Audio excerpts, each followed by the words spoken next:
if you don't have the support of your governor, and you don't really have the whole support of National Guard, State Guard, and it's like, I don't know. I mean, I think a lot of people don't want to touch that because it's technically insurrection. Absolutely. And intentional. I mean, it's by design, if you think, Exactly. so it's like they always act like their hands are tied, like there's nothing we can do about it. Yeah. It's really sad because a lot of people then believe that and they think, that it's just kind of happenstance. It's not intentional. And Mm-hmm. to destroy America from within, it's really the only way you can do it. And so, I mean, they do a great job at destroying everything. Well, that's kind of why I like put most of my efforts behind New California, because we've actually openly declared that the state of California is in fact the insurrectionist government, and they've the ones that have seceded because they're not providing the constitutional form of government to our citizens. So in fact, people think Newcomb, and he's kind of high up on the state. He's not state guard or whatever the. National Guard. Yeah, but he sort of oversees and provides training for police and sheriffs across Northern California, and same thing for him. It's like he would have to violate direct orders, but it's like we're at a point now where that's kind of. I mean, what else are you gonna do? Just watch us be invaded? Like, I know it's necessary. Like they want us, like, people to think that there's no options. You know what I mean? And yeah. like if you do anything, that you're the problem. And that's the problem, is that we're allowing that to be reality when it doesn't have to be.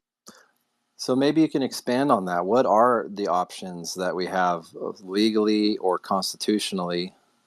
Uh, I mean, the existing laws are unconstitutional, right? Right. Well, we should have a militia. Like the Congress should bring forward a militia, and they're just like, but they've demonized the militia to make it seem like that is a bad thing when, those are things that we should be having people on the border, even like the army or whatever that used to be on the border, right? And it's like Yeah. now they're just, I mean, our military is being used for other invasions in other countries, and it's like they're protecting them, Yeah. all while we're sitting here watching, our nation just be destroyed. And it's absolutely ridiculous. I mean, because what they're doing is treason. Mm-hmm. And it's like they're acting as though, this is, a humanitarian crisis, that you're xenophobic if, we talk against it, because like Mm-hmm. these people should have a right to be here, but it's like not when they're committing a federal offense to do it, and then you're just letting them go and be released in the streets, especially like the terrorists. They catch a few of them, and so they act like, oh, we caught this many, and it seems on the surface like, oh, that's really good, right? Right. And but in Mm-hmm. reality, it's like there's way more than that you guys aren't even aware of, because they'll discard their documents, and then unless they're able to compare them and stuff information they give them, they're going to be lost in the system, and that's intentionally. I mean, it's like how many. I mean, I have a friend who, badass Uncle Sam, he's in New Orleans, but he does like on the street interviews, and he talked with this guy that works for the Department of Homeland Security, and he was talking about like in 3 years ago, like 50 to 75,000 or something like that, terrorists, like or Bin Ladens, that are released into the country, and they can't go and search for them. So imagine, that's 3 years ago. How many more are actually in our nation, and Yeah. what that potentially means? And if, I mean, even though we did 9/11 to ourselves, it's like, you're setting us up for something really bad to happen, especially when all of these countries that we have gone into for nefarious reasons, masquerading as though it was good, we've destroyed the lives of so many people, and now they're in our nation. You think they're going to really want to, protect it, or make it as though like they're Mm-hmm. going to try and do anything but destroy us? Like it's mind blowing, because Yeah. and then people just think that it's okay, that there's not a problem, when in fact there is. And it's very negligent, but it's intentional negligence. And you have, you know, so many people in the government that, you know, could be doing something, and they'll kind of on the surface act like they are and that they're kind of against it.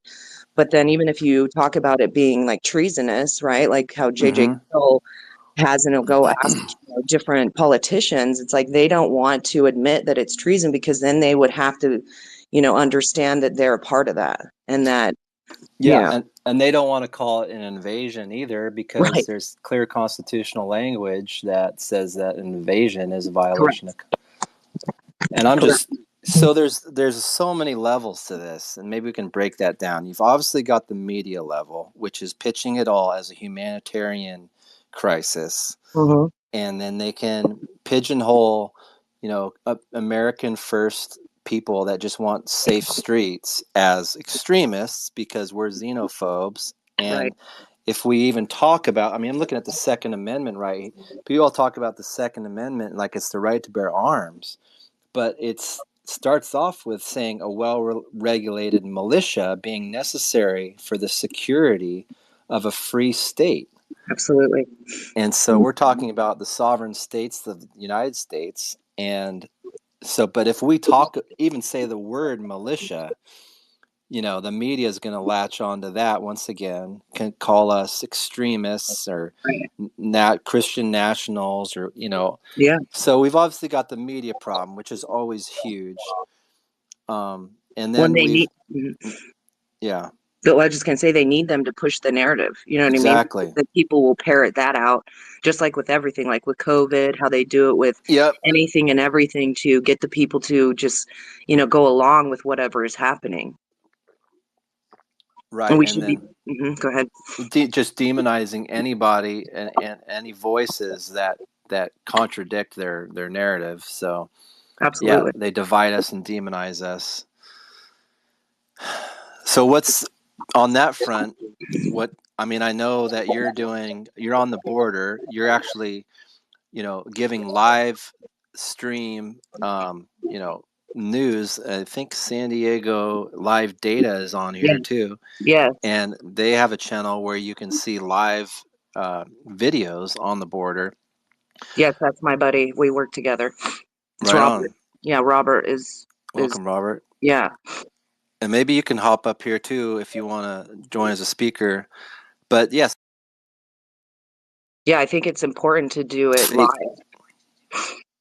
yeah. as much as possible. I mean, sometimes when you're on the border, your connection isn't that great, so you can't always. But when you do it live, it's like the people are there with you. There's no way to say that you've, you know, manipulated anything. It's firsthand Mm-hmm. of what's actually going on. And I think more people should do that. Yeah. And Robert's a good facilitator of that. He's actually taught me a lot, you know, over the last, you know, several months. Since we've been really working on it, but just to, you know, get more out there in that way. And it's it's great because it's really important that we share what's happening because I think that, like you said, the news will give a watered down version. Like if they talk about it and like they talk about the illegals in the hotels, they act like, oh, they have a place to stay. And look, now they're taking a flight to their sponsor. And they just, you know, sugarcoat it like it's not really what it is. And they don't, you know, you don't hear them necessarily talking about all of the nefarious actors that are coming into play. And you can see all across the world how this is affecting, you know, the communities and how they're actually like, these people are our replacements. They have priority Mm-hmm. over Right. the people. And it's not until it really affects somebody personally, I feel like, Right. Yep. that they see it and they're like, then it pisses them off. And it's Yeah. like, you know, that's why I think, you know, I've been doing border machine tours, taking people to these places to show them firsthand. Because for me, it had to be firsthand. I Yeah. understood it was happening, I was reporting on it, but not until I was like, it was in my face, did it really become like paramount to cover it. And you know, uncover what was actually happening in San Diego. And it wasn't that hard. I mean, it was something that, once you just kind of start paying attention, you can see their entire operation. And Mm-hmm. the more they wanted to hide it, the more I was like, okay, I'm stubborn. So like you wanting to hide this makes me want to figure out what the heck's going on and why Exactly. you're so secretive about it. Because if again it's for humanity, then what difference does it make? But Yeah, if it's for instead, humanity, you're going to yeah, tell me all about the good yeah, stuff you're doing. Yeah. yeah, and like be like, oh, this is so great. We're doing this, we're doing that. Instead, they're just saying, they'll even, if you go to like even at the Catholic charities where they're doing immigrant and refugee services and giving them their RCA checks, their refugee cash assistance checks, they were like, didn't want you filming because, they want to protect these people. And it's like, okay, well, I have every right to do that because I'm trying to protect my community and make sure they understand what's happening here. Exactly. And it's like the more you want me not to, the more I'm going to, because it's absolutely absurd that they'll even, they have their whole MO and it goes from, the NGOs and everybody engaged in it wanting to cover their faces, like give Yeah. masks to the illegals, tell them not to talk to you, tell them that you have a nefarious agenda when in fact they do, because I'm like, you're getting paid per person that you actually encounter. So that's why they try and hoard them and Yeah. like keep them under their wing under the guise of like we're trying to help you, but I'm like no, because you have monetary gain from this, like you're Yep. not doing it from the kindness of your heart. And it's like all those like even Jewish Family Service, Catholic Charities, all these NGOs are the Mm-hmm. ones that go and vie for the money anytime there's a grant that's set to be given. They want to come in, and because it's about the money, it's not really about helping anything. Like even the homeless, right? Like how many billions of dollars have we spent on that just in California? And the problem gets worse. And like Yeah. it's And absurd even for Newsom to be like, oh my gosh, as a taxpayer, I can't believe this is happening. Like it's bullshit. I mean, totally. So, and then the irony that they're getting financial incentive to come across the border illegally, and here you are doing, journalism on your own dime, on your own, right. time, and you're the one being demonized and hassled for trying to get just fair information. So I just want to say, anyone listening, follow Storm here and San Diego live stream.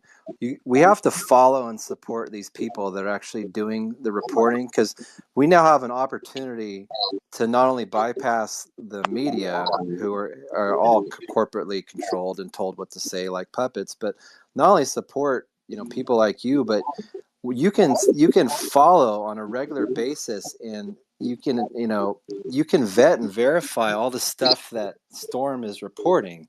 And because I mean, my dad, he's like old school, and he grew up. Oh, I say old school in the sense that he still believes the mainstream media. Right. And then if I say anything like, have you heard what's going on the border? I mean, for him, if it's not on like the LA Times or the Wall Street Journal, it doesn't exist. And I said, well, this is going on. This is going on. And he's like, well, how do you know? I'm like, well, I can get it directly from the firsthand witnesses. And not only that, I can talk to these people and have a personal relationship with them. And so this is And huge and this is going to take time, I think, and this is why we do these spaces, because this is all volunteer grassroots, because until we start to connect and network on a, person to person, just basis where we just communicate with each other, we're not going to be able to have the network to bypass all this fake news. But so yeah, you guys need to follow Storm here. And do you have any other people on this chat, on this space? I know you've got a crew of people that you kind yes, of look after each other down there. yeah. So Robert will and Jeff, he's Liberty underscore Clarion. He's out on the border right now. I told him to come on. So he should be here in a little bit, and he can kind of give a little update of what's been going on. He's been finding other locations, because that's part of it, is that they're moving where they're doing it. Yeah, Like, then before they had these specific locations, they would give documents that would show it. But now there's so many other places that they're breaching the border that it's making it easier for them to disappear, that it's making it harder for Border Patrol to really keep an eye on them and make sure that they're able to be where they need to be to get these people processed. And yeah, again, they're also coming through the port of entry, which they don't get marked on those numbers, but they're just surrendering there as opposed to having crossed the wall. So it's no different, but it's like their way of just trying to kind of hide the numbers as well, and act like it has slowed down, which it has, but it hasn't. And there's, they have the boats and the different ways that they come and just, come up onto shore and then get lost. I mean, because that's Yeah, their intention too, right? So it's like, the more people, I mean, like you were talking about your dad, I was trying to talk to my dad about it, and he's just not, you know, he doesn't understand what's happening. But I was talking about the federal government funding it, and he was like yeah, so cognitively dissonant. He was like, no, so you're telling me that this is what's happening? And it's like, yeah, I mean, you got to understand, but these people don't want to also believe that our government doesn't love us, that they're not here to really help us, or they don't want us to thrive, right? They want us right. barely surviving so that we are dependent upon them, so that we rely on the information that they give, like, and kind of just go along with it. So it's very sad to see how many people are disconnected from that reality, because I feel like what's really going to happen is something bad has got to happen in order for them to really see Yeah. the problem with it, And that's why, so you're saying that they time the pace and the like the surges, yeah, and do they also reroute their entry points? I yeah, they mean, do. They so do. who's communicating all of this? This is through the NGOs? Yeah, the NGOs within the cartel. So the cartel Yeah. will like determine, like what's going on. And, Yeah. even the Mexican side is helping. So there was on the last border machine tour I did on last Saturday, we went to the port. I mean, well, we went to the port and saw a pickup, but then also we went to just where they're crossing at the wall there, and there was a family of four. It was a single mother with her three children, from the Yucatan. So you don't really see them from Mexico a lot. Like, that's the thing, is a Yeah. lot of people think, oh, they're Mexicans, and it's like, Yeah. no, they're actually not. Like, I mean, you'll find a few, but it's more few and far between. But the police had actually told her where to cross, and I was like, see, Because that's they're paid interesting. off. Yeah, but it's like, why would you do that? Yeah, go over here and then just go down to this area and wait. And it's like, what? I I think mean, that's what people need to realize when they think that the government's there to protect us. It's mhm, like, no, these people in positions of power, they operate by the highest bid. that's right. So and unfortunately, from what I understand, is that the California Republicans are just as paid off as the Democrats, Absolutely. and I've heard that's one of the reasons why the Republican Party in California, they chose to have that the primaries. What is it called? Open primary. I They think so, right. they could have a closed primary where there's guaranteed to be the top Republican on the ticket, but they let that go. So now that you always have the top two people be Democrats, Right. and and even the ones that win, they redistrict their district lines so that the cartels can set their routes and their trafficking routes Yeah, for throughout sure. Well, and California. um, Jeff is on here. So, Jeff, you should request to speak. But we were just last week when you were holding the space for with Ivan. Yeah, We spent the night on the border, and the Mexican, National Guard and the Army had come by twice during the day. And at first, it was like I thought, oh, there's going to be a crossing. But because we were there, they basically didn't cross at the time, which is interesting because they still will. They will still do it when people are there and visually seeing it. But it was interesting that they wound up crossing after we left in the morning, like later on, and went into town, and Jeff was able to catch that. But it's like, it's just, wow. So it they're makes a difference just the presence of a couple people. Can you imagine if you guys had a full time like rotating 24 right. hour like 100 people? Seriously. I mean, like, Wow. even if you had like a one person every 50 feet or something like that, I mean, even 100, I feel like, there, because when you have eyes on it, they start acting super fishy. Yeah. And you're just like, okay, well, what? I mean, you don't Right. want people to see, so you want to do it, in the darkness of night, or just where no eyes are on you. And not just but eyes, but live camera, stream yeah, accounts that yeah, are going across the world, that they right? can't refute what's happening if Yes. you're seeing that, right? And it's Yeah. like that's why too. I mean, like it's hard to even like so the even just that dog tag I found that was from a Muslim soldier, like that should have been on the mainstream news. Right. Not because I found it, but because that's something that we should be concerned about. Can you imagine if that was discovered in like 2002, right after the 9/11? Right. I mean, everybody, the whole nation would be freaking out. Mm-hmm. Amazing what 23 years can do to a narrative, right? Exactly. And it's like here we are, potentially set to have something really bad happen. And who knows how that is? I mean, they can mess with the Right. infrastructure. I mean, that's why, they're going to military bases and trying to, get inside them. And it's just it's very it's sad because like, that's why I want people to understand too, like how dangerous this is. That They can coordinate all the blue cities across the United States, find refuge, and have plenty of time to organize and basically plan out a coordinated attack. absolutely. And Straight up. yeah, and they're already attacking like our friend Coyote Jeff, who's on the border that we had spent the night with there on along the wall. I mean, he was attacked by some illegals coming across, and it's like, what's going to happen with that? Probably nothing.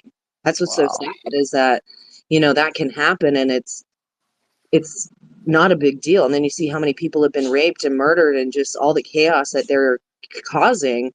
And granted, like in the UK right now, it's like way more intense, I think, Oh but yeah, it's still Ireland. like right. Well, And that's well, coming. That's just a exactly. glimpse of where we're going. We're not Right. doing anything to stop that from Uh-uh. happening.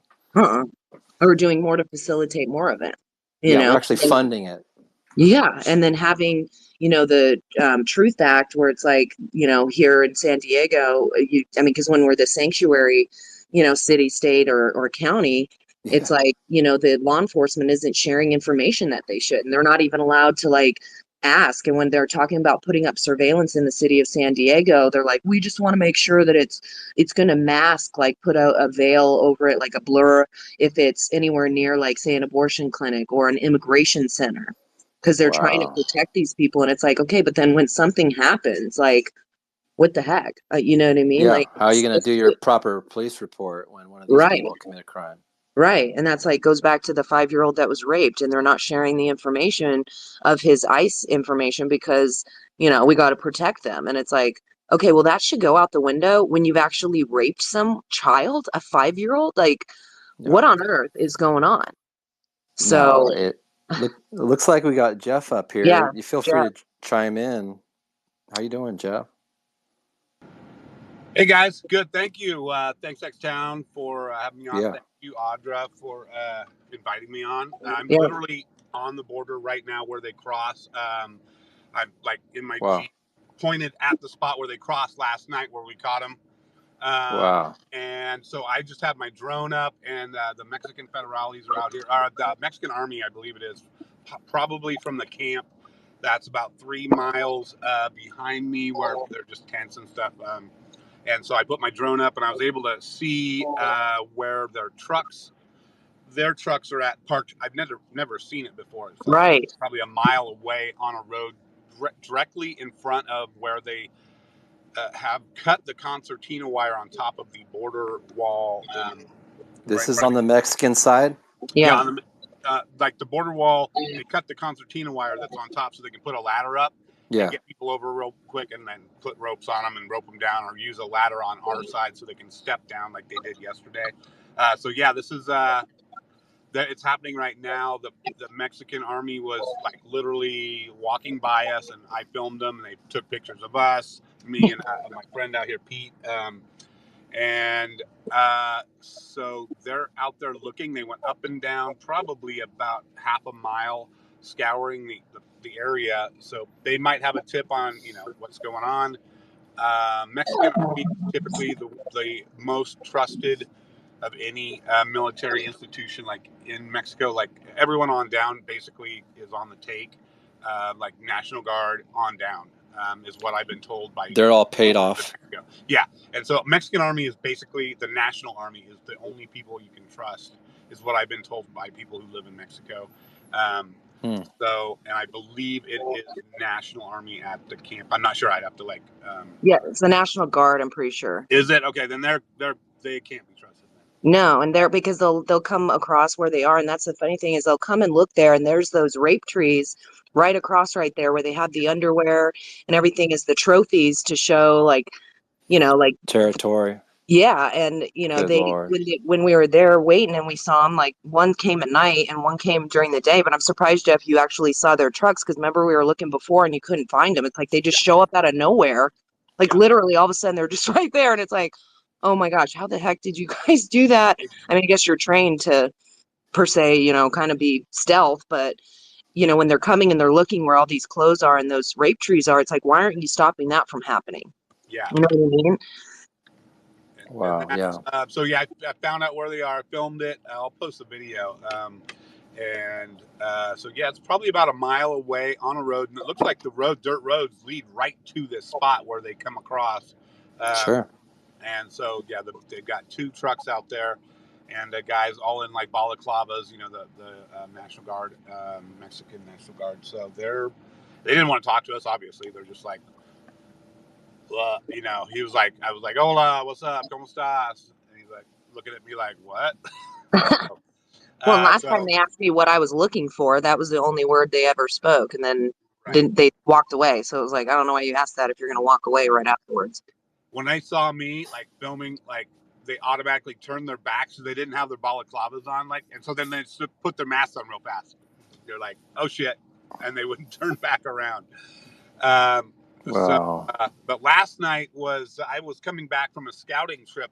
It took days and days to find a new area where they're supposed to be coming in, a new invasion area, about 20 miles from me where I camp in Hatumba, California.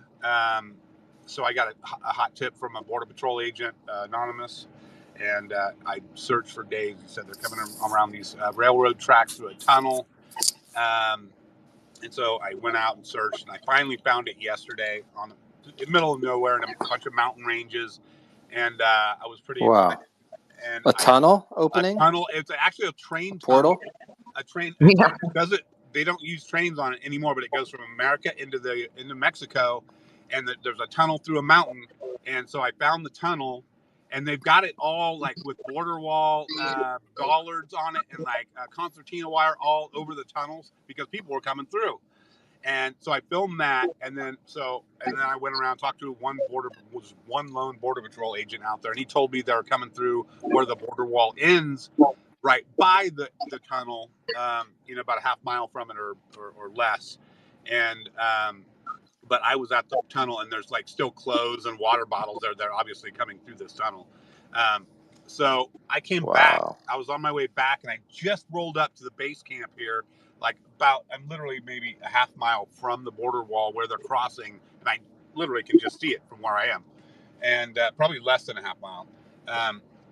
And so I rolled up, and then Pete texted me. He said they're crossing right now. So I just raced out right where they were, and was filming. I think I filmed the last guy coming over. He had neck tattoos all over, like hardcore looking dude. And I was like, asked him where he's from, and he just right in front of me just flips me off. Wow. I actually just dropped that in the jumbotron up top or whatever that's called. I see that. I was like, seriously, dude, if nobody else was here, if Border Patrol wasn't here, you know what I could do and get away with it? Like I literally beat the crap out of you, and I'd be justified because you just broke into my country. So yeah, you want to talk about some like cojones? Like, oh yeah, you want to flip my ass off, my shit off? Okay. Well, it's just a clear indication of how they view what they're doing. Oh, sure. Well, I've even been at the one of the sites where they take them, and these people were actually CBP One app. They go to a Jewish Family Services run facility, and I was just outside their gate filming, and he was flipping me off from inside, and I was like, holy crap. And I just right away, I put my finger out, and I'm like, oh my gosh, stop. And it was a reaction because I'm like, what is his problem? Like, they have this arrogance about them that's not good. You know what I'm saying? It's like they think that they can come in and kind of take over. I've even had some other ones in Hakamba. It was at Incopa, which is Moon Valley, where they were used to be crossing, not so much anymore. But he was looking at us like, what are you doing here? Like, don't film me. You have no right to do it. And it's like, dude, you just invaded my country and you're acting like I don't have a right to be here. Yeah. That's a problem. Yeah, it's insane. And that's why you see what's going on in Ireland. You see the attitude that they have. Oh yeah. They're just going to And beat people up. yeah, in the UK, I mean, it's like, and the police are almost protecting those people and going after the Yeah, citizens, you they know, are. and it's like, what is happening here? All of a sudden you've sided with the enemy, and like, how does that leave us with any kind of way to do something? That's why I feel like it's the people that are going to really have to be the ones that are going to take this nation back. I mean, honestly, Yeah. because the What powers that be don't want that to be. So what do the Border Patrol guys say? I mean, they're just sort of trying their best, or they paid off too, or they just feel like their hands are tied. Well, it Our depends. Border Patrol guys. Yeah, I mean, it depends. Like, some of them will be willing to give you information on the DL, and some of them are, you know, kind of look at you and they don't want you to be there. It depends. Like, even Jeff just got kicked off the border wall, like saying you can't be on the road.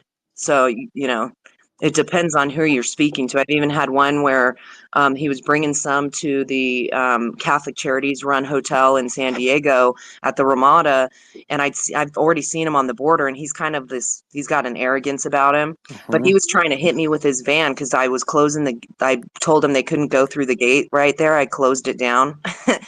And there was another gate on the other side, said you got to go the other side. And he's like, what? And he kept like kind of like gassing the van and then breaking it, like trying to get me out of the way. And I'm like, no, dude, I told you, go down to the other gate. And he didn't Yeah. like that. And so he gets out and he went and asked the people at the gate, like the security, and they're like, yeah, you got to use the other gate. And he was just looking at me like with the death stare. And I thought, I can't wait to see you on the border again because I'm going to ask why you tried to run me over. Right. Wow. So they're just running as escort to the NGOs, Sometimes, basically. yeah. Hmm. So when I was in Lukeville, Arizona before this, I spent camped out 7 weeks out there, October to December in last year, and um, a lot of Border Patrol agents would talk to me. They were fed up though because that area had been inundated for 6 months when I got there, between 800 and 1,000 people a day coming from mostly the Islamic majority nations of Senegal and Guinea, and a very different type of crowd that was coming in there of invaders. And then the other people who were coming in were from like a lot of Syrians were coming in.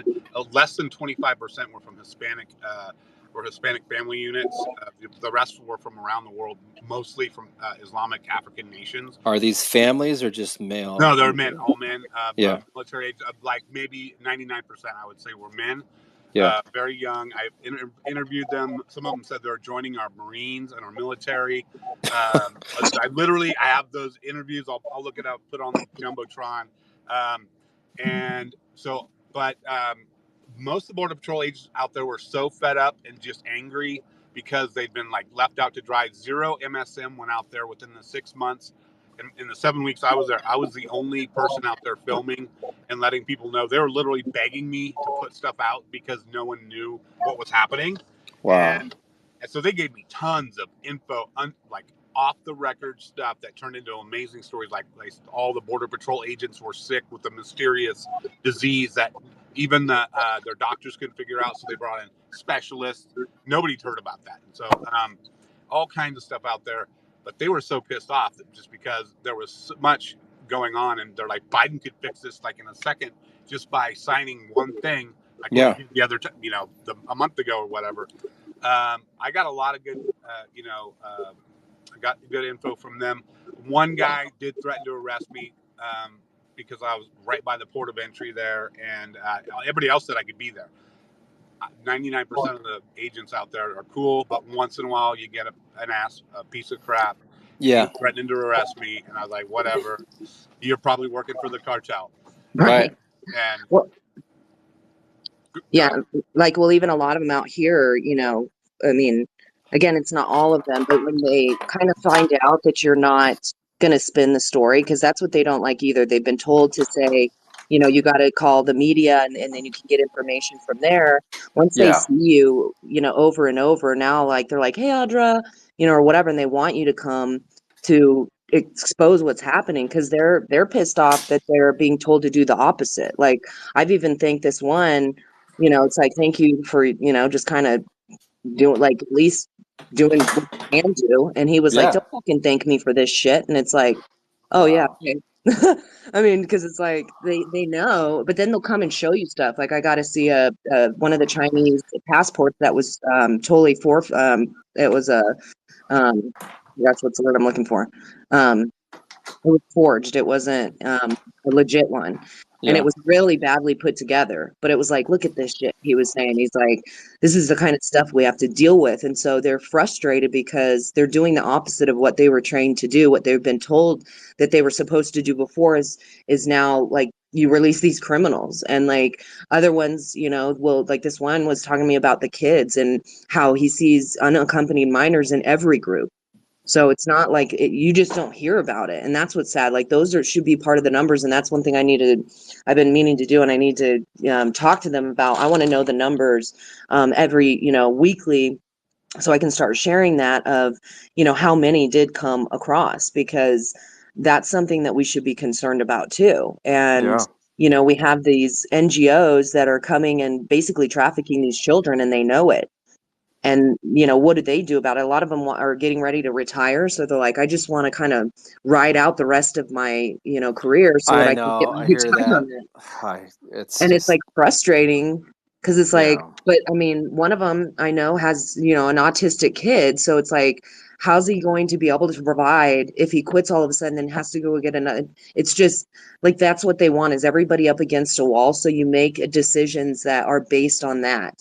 And that you're like, I don't have a choice, just like COVID, right? Like, everyone was like, well, I can't quit my job. Like, but they don't care that someone's trying to force them to inject themselves with a bioweapon and something that's really not good for you. You know, Yeah. it's Yeah. it's very sad, because I feel bad for them, but at the same time I want them to stand up and do something. But at the same time, we need them to be like facilitating the processing of these people. So it's kind of a, you know, catch 22. And then you also want ones in there that will be willing to give information, because there are so many that, you know, and I think more newer ones that they would be hiring would be more kind of along the lines of like just going along with their job, doing what they need to do to, you know, like, help facilitate more of it. Whereas the other ones who have been there for a long time have seen the change in the way that they've been told what to do and what they were trained to do. It's really frustrating for them. And, you know, but it's still good to have them on your side so that we can share this information and get it out to people, and even get tips if you need to from these individuals. I mean, because some of them will be like, I'm following you, you know, thank you for what you're doing. And it's like, oh, that's great. Like, you know, and then they want to share more information. So like, if you're out there and they're working, you can figure out where they're at. Whereas other ones, like, we'll go and be like, why are they driving all erratic? And, you know, is something going on? And they're like, no. And then Jeff and I saw like them crossing in the middle of the night. It was like, why are you telling us no? Like, we don't have anything nefarious going on. We're just trying to tell the story to the world, you So know? you're talking about Border Patrol agents. Yeah. Yeah. So why wouldn't, yeah, I mean, why wouldn't they want to get all the information they can from as many citizens as they can? And Right. did you say they're going erratic and they're going across the border? Who? Our Border Patrol? Are they going across the I border? thought Oh, that's what you said. no, I'm not sure what I Okay. said at that, but She, no. she said they're driving erratically, like they're like Oh, driving all over yes, fast and stuff like that, like they're get in a hurry to go somewhere. So yes. Yeah, that's how we know they're like acting apprehending. busy. Yeah, because all of a Well, sudden that you'll be sitting there and then you see a bunch of them drive real fast. Sorry, that's why I was like, what did I say? Yeah, Thanks, yeah. Jeff. No. But it's like, and so you'll think, well, something has to be going on, because they don't usually drive that fast, you know, and a bunch of them at one time. Then you go kind of where they're all met up and you ask them, like, hey, what's going on? They're like, nothing. No, I see young cops do that to look busy, like they're on the Johnny on the spot, you know. Yeah. But then there'll be a crossing right after that. So I'm like, you just didn't want to give that information. That's what's frustrating. Is like, you could have, you know, I Yeah. mean, And sometimes, like, that's the thing, is they'll be like, you got to step back. Whereas other ones where they are, have a better rapport with them, they're like, get as close as you need to and like share whatever. Like you can talk to them. Whereas before, like the first time I caught them doing a pickup, this one guy was like, you can't talk to them, because they've been detained, so at this point they're basically under arrest. You can film them, you just can't talk to them. Then once he was privy to who I was and appreciated it, he was like, oh yeah, get as close as you need to, you can talk to them if you want. So Yeah.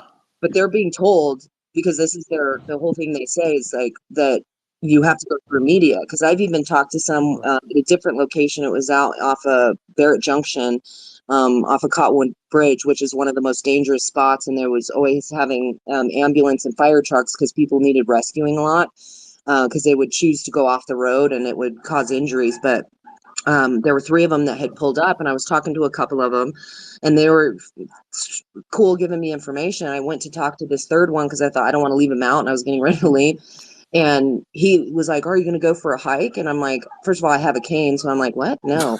I said, it's way too hot, first of all. But I thought, maybe some other time. And then I said, I'm just trying to document what's going on. And then he goes, oh, yeah, no offense, but I can't talk to you.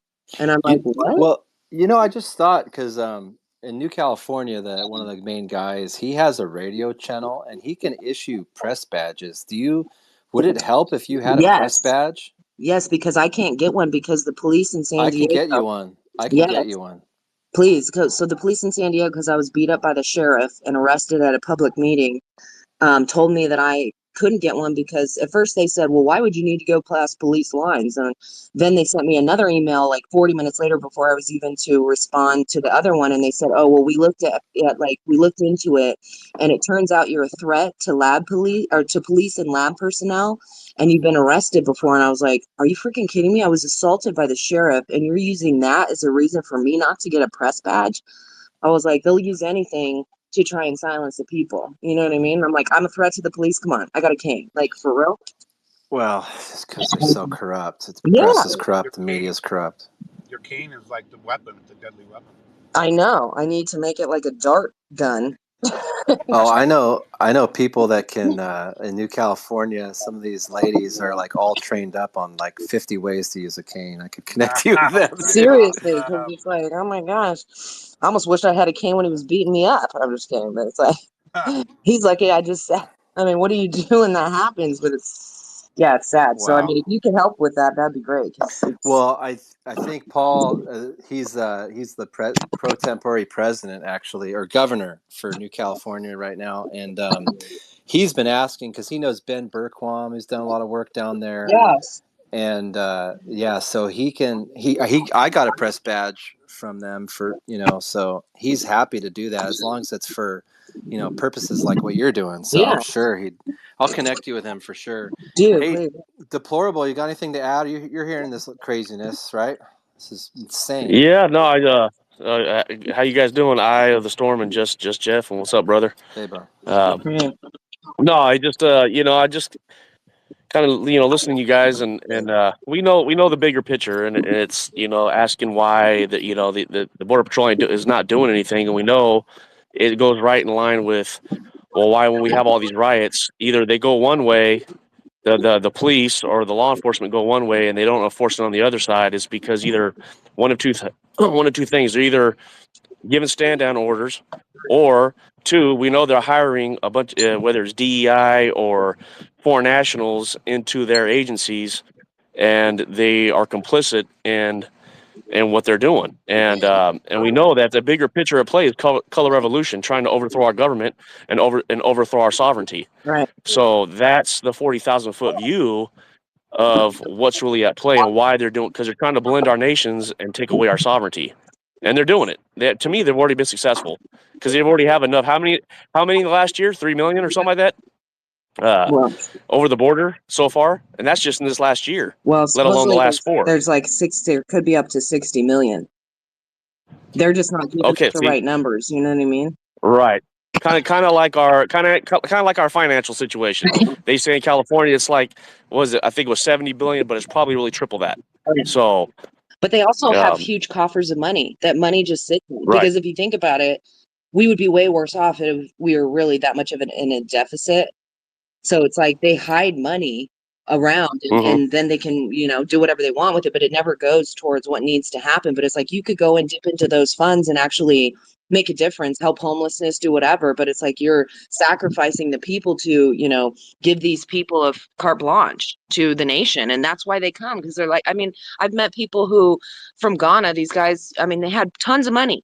They're like, they spent over 15,000 to come, had no money issues. That's what they were kept saying. And this one guy wanted to go stay in a shelter in New York. And it's like, what? What? Right. Like, how does that Well, make like, sense? look at our gas stations. I mean, at one point in America, they were run by nationals, Americans, true blue, red-blooded Americans. Now you go to probably 90% of your gas stations. Who are they run by? Why is that? Because we try to go get business licenses or get loans. They deny us, but they'll give a right to everybody else that's coming as foreign nationals. Yep. So, and to me, that I have a theory about that is, they control the fuel. They control the fuel. Guess what? They control transportation. Oh yeah, all resources. And they got to control it all so they can control the people, like the water. Oh, there's no water. We're in a drought. You can drill for water. There's endless water in the earth. Right. Like, but as long as you tell them, I mean, they're giving us sewer water in San Diego. They're calling it pure water, and I'm like, no, that's Right. poo water. And they're willing to put all these like lye and all these chemicals and poisons in it, acting like, well, it's the only thing we can do because we don't want to buy water from anywhere else. And it's like, but you sell water too. What is wrong with you guys? I'm like, you're literally, but they have to do that because they don't want us driving either. That's why they have the gas so high. They literally want people to walk and bike and take public transit in your 15-minute city. Yeah. And it's sad. Well, and fuel's the same way. That all that fossil fuel BS, that's all fake science. Yes. There's no it comes out. When I was deployed in Iraq. When I was deployed in Iraq, dude, like I would drive down the road on missions, and it would be literally coming out of the ground like water. Yeah. It was little ponds of it everywhere. It's like the blood of the earth. Right. And absolutely. it replenishes just like water. And it's like, but as long as you think there's a scarcity, they're like, oh, this is how much this barrel costs. We got to raise the price because otherwise it's manufactured chaos and destruction. Right. And it's like, that's what people need to understand so that you can see the world around us isn't what you thought. Right. Because and it could compound on one last thought is, and this is why me and Chris we're very close, New California State brothers, and he knows my views, and I think that's why it just it gives me further resolve, and it confirms to me the bigger picture this year in an election year, outside the monkeypox, outside the bird, outside of the assassination, outside of all these false flags. That look.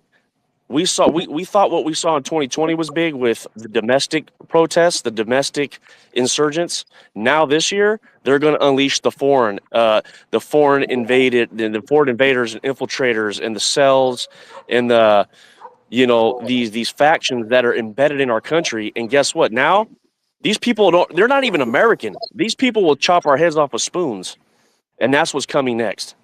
And the civil discord is going to be to the umpteenth level this time. Oh, yeah. So, when they call them Americans, they're like, once they cross the border, they're Americans. And it's like, what? Right. So as long as they think that, but what I think too is like, when you're saying that is like, they'll turn on us for wanting to protect our nation, just like they already have, right? And be like, you guys are the ones that are causing the problems. These people have every right to kind of be doing what they're doing. It's just like with the BLM crap, right? When they're just like burning down cities, destroying them, and they're just like, this is a like, they weren't saying it was like, I can't think of the word right now, but they were acting like it was totally just benign. And then you have someone have some kind of rally, peaceful like protests. Yes, mostly peaceful, and it's like, don't believe what your eyes are seeing, and it's like they're so good at that. Well, one that was crazy. That CNN shot where the dude's reporting from the 2020 riots, and there's fire and buildings all on fire. He's like, this is mostly a peaceful protest. Like, one city got calm, like when they're rioting, and that was after that kid. Oh yeah, Rittenhouse or whatever. Oh yeah, Rittenhouse. It got calm. It got pretty quiet over there. So that's what we need, though, right? It's like that's why they want to take our guns. I mean, they want to take. Look at And look at Tim Walz in Minnesota. Yeah. Look what he just did. He just changed the Minnesota flag to a Yes. Somali flag. Right. Oh, let me change this That's out. the agenda. This is right. Yeah. This is better. It's like, oh my gosh. And he's not the only one. I can't remember who else did that, but someone else did that as well. Well, And it's very telling. hey, Yeah. if you're a listener and you want to ask questions or you have any comments, just raise your hand. This is, as you can probably tell, I mean, this is extremely, to me, the border, it's extremely serious. The border and the election process, to me, I just don't understand why we all aren't coordinating and fixing this. Because it's not like, Governor Abbott, right? He made that declaration to secure his border, and they secured it. I mean, I'm sure there's people coming through, but this problem can be fixed, and we're completely on constitutional ground, completely legal, moral, ethical. But why But we don't fix this is just, I don't know. If you have kids, I don't know how can you can look in their eye, and if you're not doing anything about this, like, I hope you don't sleep at night, because I mean, this is going down like big time right now. I don't know how you can. Like, I mean, it's Well, just in that. we got. To me, we had, and I know Chris, you're kind of against this, and I'm not a violent man. I've been to war, done all that, but by deep rooted inside of me, I fear God, and I don't want to hurt anybody. But if we take it back to Old Testament and how things had to happen in order to restore nations and make them God fearing again, is you got to wipe out. I mean, they wiped out generations for a reason, entire cultures and generations of them. And to me, I feel that we need to do something drastic, and it may be not so much to take life, but to yank these foreign invaders and these infiltrators, these subverters out of their homes, hold them accountable, put them in prison cells, and until we do that as a nation, I mean, this is they're going to keep going. They're going to keep going. They're going to keep going because we're not doing anything. We're not Well, doing anything, like you said. or we're the ones that are going to be ripped out of our homes because they're going to want Right. to take Right. over whatever we have. No, it's going to be too late. And exactly. And that's what my concern is that, before, like, until, like, people aren't going to see it until something like that happens, until things pop off. And it's like, that's not where we should be. And we should be the ones going in and making sure that, things are taken care of. And I feel like, people are kind of on the fence about that. It's almost like they just don't want to believe it's a reality that this is as bad as it is. Right. Because, again, they try and keep everyone up against a wall. Like, you got to be too busy just trying to have your family survive so that you're not really paying attention to what's going on around you. So then, they can just kind of feed you this watered down version of like, no, it's no big deal. And then before you know it, boom, like just like that, all of a sudden we're going to be in the throes of a civil war. And it could be like worldwide, because at this point, it's happening It is. everywhere. Yeah, everywhere. England, Venezuela, El Salvador. I mean, Mm-hmm. it's literally going on. Bangladesh. It's Yes. happening everywhere. And to me, we are going to go the way the rest of the world is going. It's a preview. Yep. But the reason why is because we have about how many 200 million Americans armed to the tooth.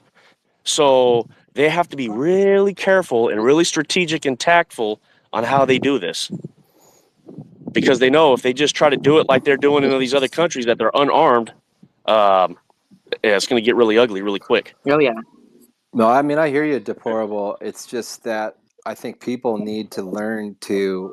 We haven't used up all of the other options yet, but yeah, if we're just going to stay, with our, football and TV and vacations and comfortable life, and it's going to reach that point where it's going to get violent on us, and so. And that's not something that we want, right? It's like, it's just something. No, that's actually coming. what they want. Yes. And they also want us to get violent and crazy and just fire up into a open town and act like we're some patriot, and And then the media, of course, can label, oh, this is the first part of this right-wing extremists, and it's going to be everywhere on the news, and that's all we're going to see. And he's a Trump supporter, and then It's they're their just going to, fault. yep, we They're the ones started the that did war, it. Yeah. Yeah. and they'll be justified to bring in their full tactical police, all their cronies, whoever they can. I mean, then it's just going to be a point of what police, what sheriff are going to stand down against unconstitutional orders, and I mean, definitely not in that's where we're San going. Diego. But if you think about it too, shoot, what was I going to say? Well, let me Yeah. ask you, what kind of support are you getting from the San Diego city or county? Any at all? I mean, some like from different people, but the sad thing here is that, and this is what I found out by just going to public meetings like I do, where they want to arrest me all the time, which is fine. But there, I thought there would be more support because it's like, this is right on our front door. It's happening Yeah. right here. But there are a lot of illegals that are in San Diego. And I found that out because we had a storm where they were cloud seeding, whatever. It's a different Yep. topic, but it was manufactured, and the city and the county didn't take care of the infrastructure for like a decade, and so it caused a bunch of flooding, and people lost a Mm-hmm. bunch of stuff. And so when I go to the meeting, I'm like, how can all these illegals get free hotel stays? You guys are like barely giving the people who lost everything in the storm just like they were deciding, do they get 1, 2, or 3 meals a day? I'm like, is that a question? Like, you should be giving them everything that they need because you guys failed to do what you needed to do. You had Yeah. money that you were supposed to spend on the infrastructure, you didn't do it, and now the people are suffering, which now they're going to tax people more to fix what needs to upkeep this crap. And I'm like, okay, so because you guys failed, you're going to charge the people more. That's your MO. But these people came in and they were like, this doesn't have anything to do with immigration and all this. And I'm like, what is their problem? Like, oh my gosh. And I went out in the hallway with some ladies because they were getting a little aggressive. And I thought, I'm just trying to, I said, I'm defending you guys because I feel like you should be getting, if not the same, more. And Yeah. you're not even getting the same. And they're like, well, my family, like, they want to bring people across. And they said that many of the people in the storm are actually don't have documents. And so they're afraid to come forward and speak. And it's like, So they then play the I got a full victim. reality check. And I was like, oh my gosh. So how do you deal with that? How do you reconcile that the people that are coming across illegally, bringing their families illegally, have lost everything and are trying to regain whatever they lost? Do they deserve that just as much as the people who are actually citizens here? I mean, that's where I Wow. was like, wow, that was a culture shock, or like just a huge shock to me to understand that. But that's why I'm like, okay, now I see why more people aren't upset. Hey, what's up, man? I actually forgot what the hell I was gonna say, but I mean that was eye of the tiger there. I think like Storm. took me off. I had a storm, but hey, either one. It took me off my it took me off my game there. Like I had a whole like list of things I was gonna say, but it's obviously very important that people understand how dangerous it is when you bring all these people into the cities and into the communities, and they're absolutely unvetted. I mean, I'm out here on the East Coast, and basically it's like a 4-week delay from when you guys have the footage and when you guys have the information. All of a sudden, it happens here after that. um they're Mhm. making no sort of like changes in the laws as far as Mm-hmm. shelter state, as far as any sort of laws. Sanctuary cities and all Exactly, that. it's Yep. not even sanctuary cities. It's a shelter state. They have laws that anyone comes in the state and they house them, and now they're Hmm. kicking them out after 5 days. People are probably going to be living in the woods underneath overpasses. The general public is still in the dark. They literally don't understand the dangers that are coming into their communities. Venezuelan gangs coming into local cities around my area. It goes on and on. And whether they wake up or not, I'm pessimistic actually. So Right. who will they? I mean, They will when that's Well, at their front door, and they're asking for their kids to come out so they can rape them. Right. right. And then what just happened was that city, that town in Arizona? Didn't they just kick out? They kicked out a whole entire apartment complex of citizens just to put in these unvetted foreigners. Right. Was it They just came Arizona? over the border. Was it Arizona or Yeah, I think. somewhere else? Because either if it's Arizona, they also did that somewhere else too. I just posted about it. I can't think of the location, but yeah, they're kicking out people that, or even even in England, they're like, we're going to give housing to these people, over like 1 million people that have been on a wait list. Yeah, evicting naturalized or natural, native-born citizens, evicting them out of their It places just and putting in these just so foreigners. I'm clear, like these are because I've heard this too, and I mean I've seen videos, and it's just still hard for me to wrap my head around. So these are people that have been paying their monthly rent, and they're Hmm. just delivered in an eviction notice without any reason other than they're being replaced by foreign Right, illegal because immigrants. those states or those I'll probably slaughter this municipality or whatever, Mhm. right? That territory's Governing governing body, yeah.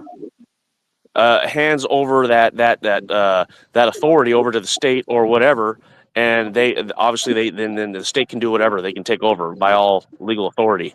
And so they take over that entity, that apartment complex, and say, hey, we're using this to house these foreign citizens or these foreign nationals. So because we have this authority, It's we're basically kicking like everybody out. eminent domain, but it's for Right. Right. illegal Correct. immigrants. Well, but and think about that. Beautiful. Like, what Yep. a better way to sow discord with the people, Yep. right? Oh You're yeah, going to piss the people off that are like, what?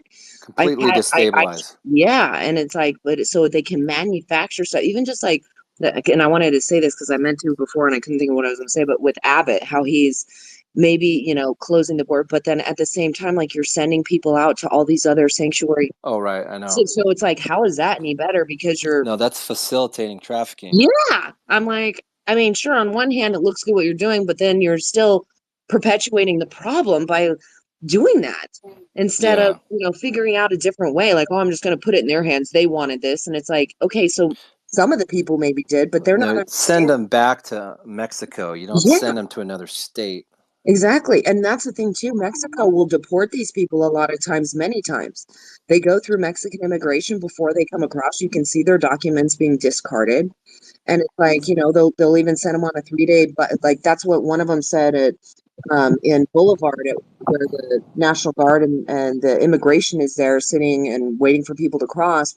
And I asked him if I crossed, he was saying he'd deport me. And I'm thinking, would you send me to Tabasco before the American? Like I'm right here next to America. Could you just let me cross back over? But he said that they'll do a 3-day bus ride back to Tabasco. And so many of them that I've talked to will have like continued to come back even after having that kind of deportation happen to them. So it's still not anything it's just for show almost. You know what I mean? It's not really doing anything. You're just sending them on a bus ride to potentially come back at a different time. Well, and they'll be getting paid again when they Yeah. come back. So Yeah. it's like, okay, I'll just cash in again. And the NGOs they're getting money off Yeah. of giving the money. Yeah. So it's a complete racket. Yeah, I So know. You've got to stop this. Like, I don't know. I mean, there's multiple levels. We talked about the media. What about the NGO situation? To me, that's the worst because you're actually incentivizing this whole thing. oh yeah. And they're the ones that like they'll know out in Jacamba like when they're coming. Even sometimes in Yeah, they're San Diego. coordinating Yeah. routes. And I'm like, this is super weird. Yeah, they're giving all the paperwork that they give and it's all telling them to come right here.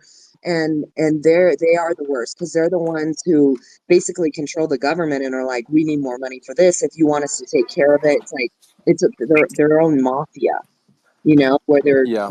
dictating what needs Well, to be done in order to facilitate. and I don't know if you guys have done research. I remember researching the Red Cross and HIAS, the Hebrew Immigration Agency, a couple years ago, and from my research, it looked like those were started.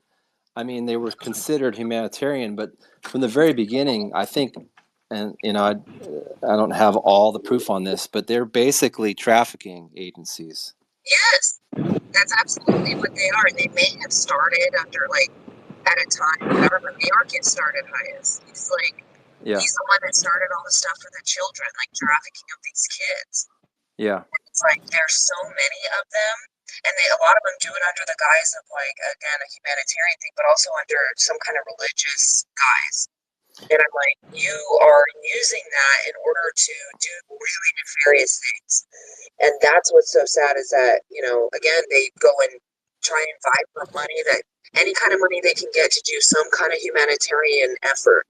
But if Right. you're looking at, because it goes all the way to the top, it's like, okay, so the Rothschilds own the Vatican, the Catholics, right? So the Jews own the Catholics because they're the ones that have the money and they're the ones giving the money. Right. And so from the top down, they're doing these things, and like the Catholic, it's like the Catholic Commission on something of bishops. Storm, your audio is kind of really grainy. I don't know if that's just me. I don't know, is it? That's a lot better. Okay.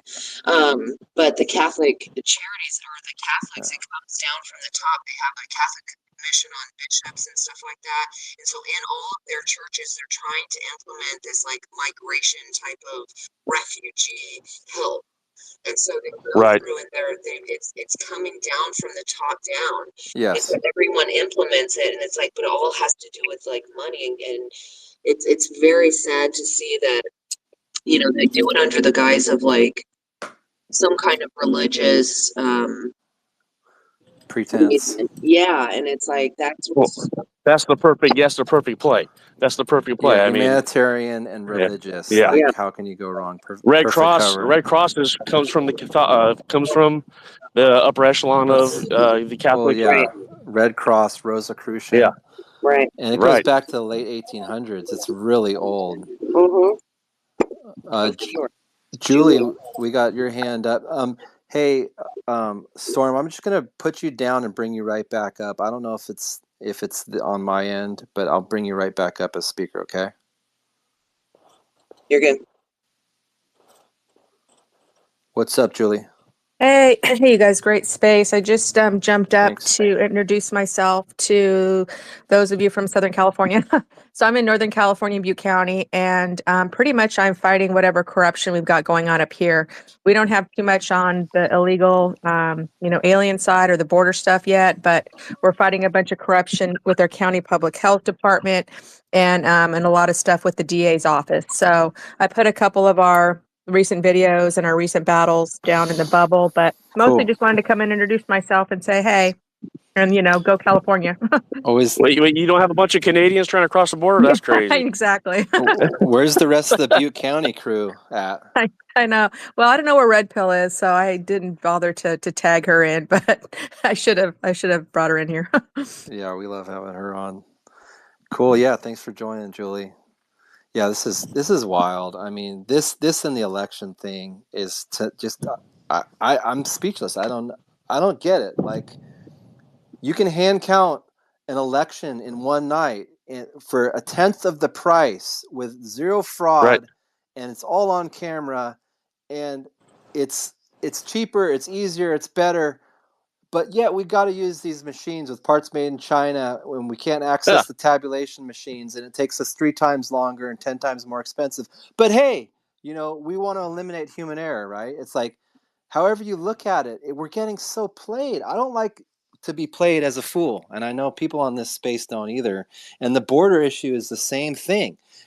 We send our I'm going to go on a little rant here, but you guys know we've done all these overseas wars. Our men have died overseas for other countries' borders, just like Storm has said, and they come back. Instead of vets being, respected and given aid, some of them probably go become border patrol agents, and they realize they can't even defend their own country's border. It's like, what the hell is wrong with us? Yep. Anyway, well, if I could piggyback off that, so I just I don't know. It's like being a veteran and carrying that oath. It's going to be with me till I die. And I tell you right now, you could ask anybody. Again, you could ask anybody that I serve with. I buck the system every chance I get. If I was given, I felt like anything on a lawful order or I didn't respect it, I didn't care who you are. I didn't care if you're a master sergeant, a first sergeant, a commander. I told you. And I would put it to them. I said, I don't agree with that. And it really comes down to it. Well, it boils down to, where do your laurels lie? Where does your loyalties lie? Right. Where is your integrity? Yeah, you're right. You get hired onto an agency, and I get it. You're given unlawful orders, or you're given an action plan, but it doesn't mean you have to follow through with it. Right. Hold your ground, have some integrity, have the internal fortitude, and say, no, I don't like that, sir. That's an unlawful order. I'm not doing that. I'm going to do my job, and if you want to kick me out, then that's what you do. But that's where we're failing as a nation. Yeah. We're not doing that. Well, and I like agree. And that's why I got out. holding the line was what America was always about, and it's kind of interesting to see how it's gone, Right. where it's like, oh my gosh, okay, is America not about that? Because I thought that we would be the ones that would be the first to go, like, not today, not in my town, this is not going to happen. And all of a sudden, it's like everyone just kind of pussyfooting around, going like, well, I gotta just, I got to keep my job. They're making all these excuses instead of going, I'm going to stand in the gap because this is what needs to happen. It's very like contradictory to what America was always about, and what they were always afraid of us for. Yep. Amen. Hold the line. Hold the line. Well, and when our sheriff here in Butte County took a knee during the summer, we're like, what the hell?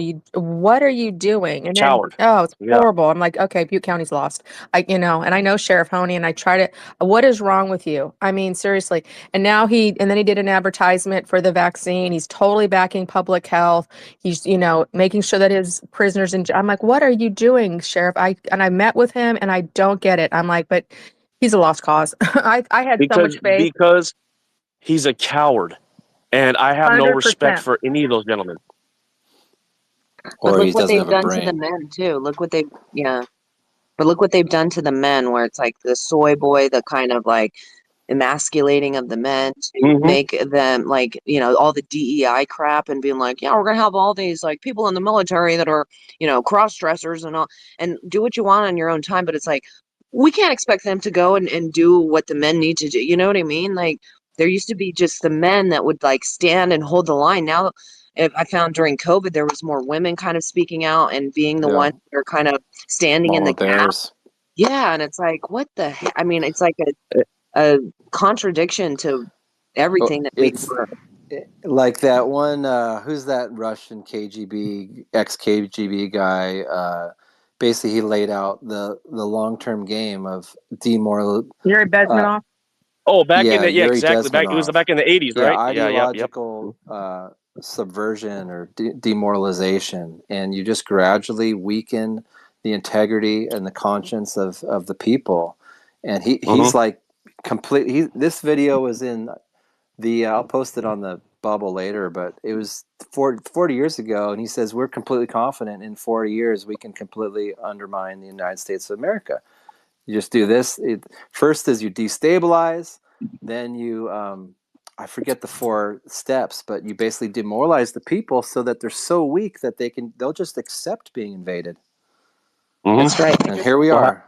How do you destroy a country from within? And how do you do that?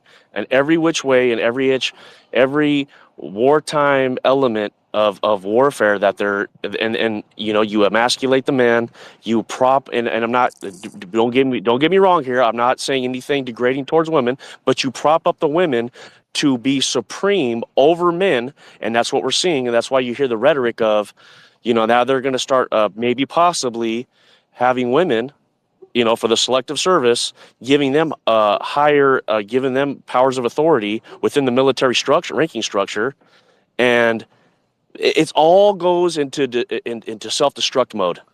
And you get these, like you said, these soy boys that are sissy men. It all goes together. Again, color revolution. How do you overthrow a country? How do you overthrow a government? That's exactly how you do it. Exactly. Well, and think about, should we go to standing? Okay. Yeah, sure. Hey, what's up, Standing Citizen? Okay, hey, I appreciate it, guys. Hopefully everybody's having a great evening. Thank you for the opportunity to speak. What I will say is that we pretty much, I am obviously an American. I'm down here also in San Diego County, and it's been very disheartening to watch what's going on at the border. I did briefly in that purple pill talk about how, I believe that us as Americans need to really, come to a consensus as to what it means to be an American. You guys are talking about the NGOs. You're talking about the Border Patrol agents that are going along to get along, all that type stuff. This is obviously another symptom of really this situation that we've allowed, essentially, my opinion, socialism to really integrate into our and really secular humanism when it boils down to it.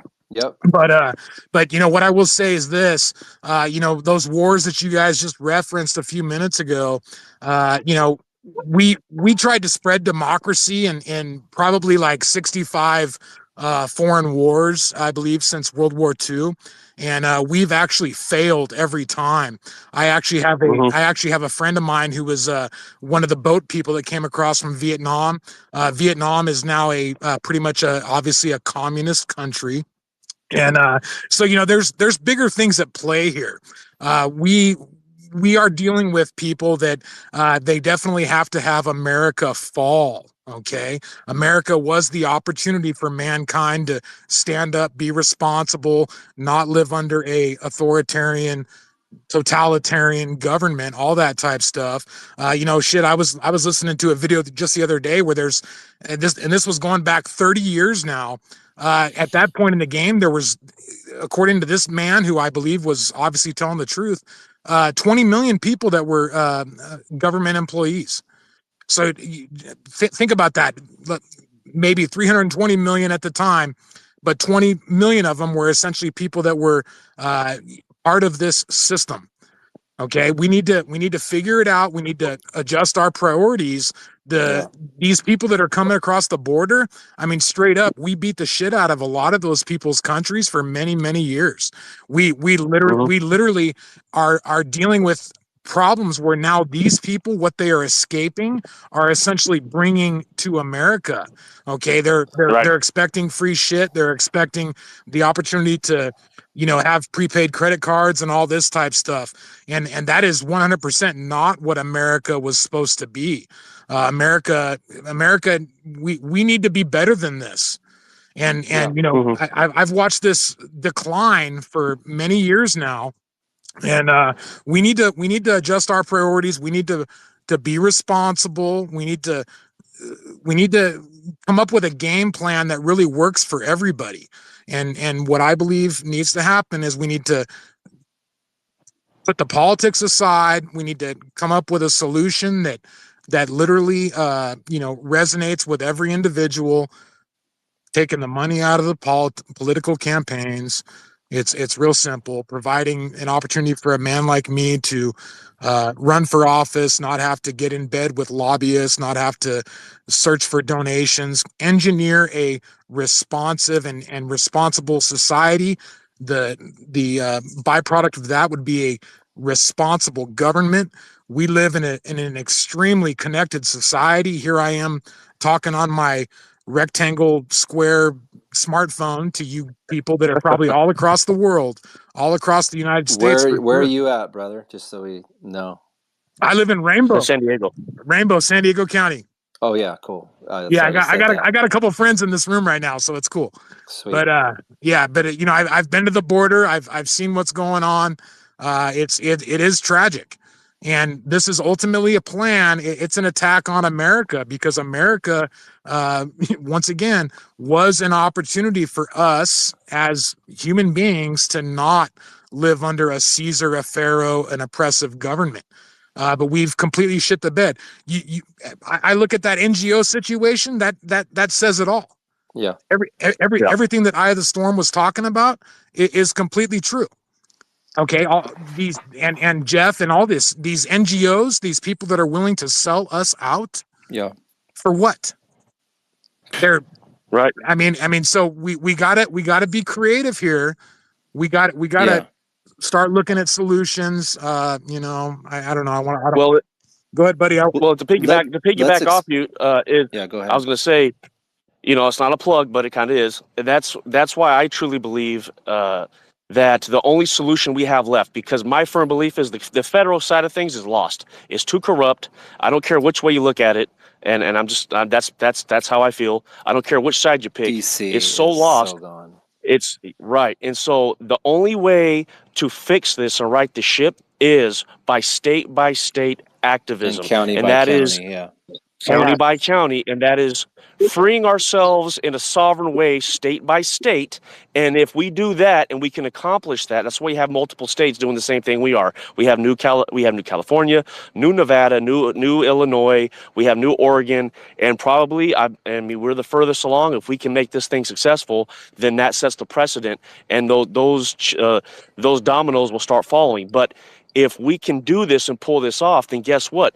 Our federal government will be restored, because now you'll have representation the way it was meant to be, and that is a constitutional republic where folks like you said, like yourself, can run for office. You run for office, you do your duty, you go home to your job and sleep in your bed at night, and you're paid. You might be compensated very mildly, but you're not going to be a 100% everyday politician. You represent your constituents from where you're from, and you go back home. Well, and the money's But not it going to, starts by the states. yeah, and the money's not going to determine like which way you go. You know what I mean? Right. Because that's what they Correct. want, is to be like, we're going to buy you so that you do what we want. And it's funny because Right. it's like, you know, that's why I'm saying it's sad to see that America isn't standing together and doing, I mean, what you thought, like everything that we represent, because these other people who, you know, have these nefarious agendas on both sides work very well together, and they hate each other.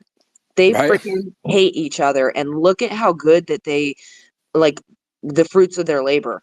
Whatever they're doing, they succeed at it. And it's like, imagine if we were all joining together and doing what needed to be done to preserve our nation and make sure this doesn't happen. Oh my gosh, we could change it just like that in the flip of a switch.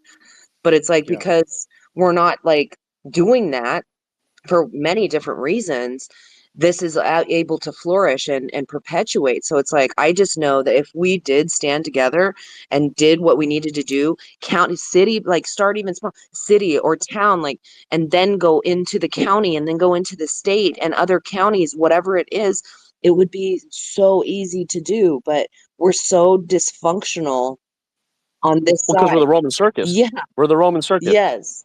It's Oh, go ahead. Go to your Dodger games. Go to your Yeah. Cowboy games. Oh yeah, go to that MMA fight Yeah. where, you know, all your and sing gods, Land of the you know? Free, Home of the Brave nice and real Oh my loud God. before you watch it. Well, that's the thing. Even like if I go to a public meeting, and I only do it because I don't believe these people understand what the Pledge of Allegiance is, or pledging allegiance to the Yeah, Republic. they don't I know what don't stand allegiance up for that. means. I literally sit down and I'm like, I don't care what you think about me, but none of you know what this means. You're sitting here talking about a democracy while you're pledging to the Republic and all of this stuff. So I'm like, I'm not going to participate. And then they have some invocation of some like demonic person coming and like pretending to like, oh, we just want, may the like council here like do the work and for the people. It's just a facade. And I'm like, I am not going to participate, because everyone just stands up. It's like we've been indoctrinated to just kind of do that. And I'm like, no, we should be standing for what's right. If you guys are doing the total opposite, I'm not going to stand with you and pledge to something that I don't know who you're pledging to right now, because it's not America. You know, our Right. chairman of Butte County Supervisors, he always goes, and now we need a moment of silence. And I always go, for all the people that you've murdered, for all the people you've killed in this county. I say it all the time. Nice. It's ridiculous. You know, I've actually been to a lot of those meetings as well. What I will say is this: government is supposed to run very, very slowly, and essentially what happens is those public comment type opportunities that people have to voice their concerns, their opinions, their reservations, whatever, regarding any sort of agenda item. It is literally nothing but formality. Those people are propping up our lifestyle in America. And I know that's a tough pill for everybody to swallow, but we've gotten to the point where they've printed money so much. It goes from the federal government. It goes from the banksters to the federal government, obviously as debt notes.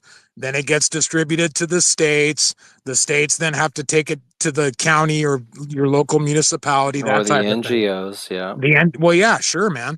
You know, it's so we're dealing with such an incredible I mean, just it's not even it's there is no political solution to this. Okay, all everybody that's putting their hope and faith in men, I got to tell you, I was instructed to not do so. Okay, but what I will say is this: is that if America looks ourselves in the mirror and decides to correct our ways, repent. How about that? Then maybe we can choose a direction that's actually going to be paying dividends for the society that we're looking to live in. I mean, it even goes as far as this whole AI thing. I mean, we all have to just recognize that this AI thing is it's very scary in many respects, for me at least. Okay, Yeah, totally is. I'm just an electrician, so I mean, whatever, man. A robot ain't going to do my job, so I mean, that's fine. But what I'm saying is that we need to figure it out, the type of society that we want to exist in. Anyhow, I'm going to let you guys stew on that. Thank you. No, I like what you said earlier too, Standing Citizen, about getting creative, because I mean, there's a research arm to this. There's a practical, communication, information arm to it, and obviously there's kind of an enforcement arm to it. But these NGOs, I had a storm now.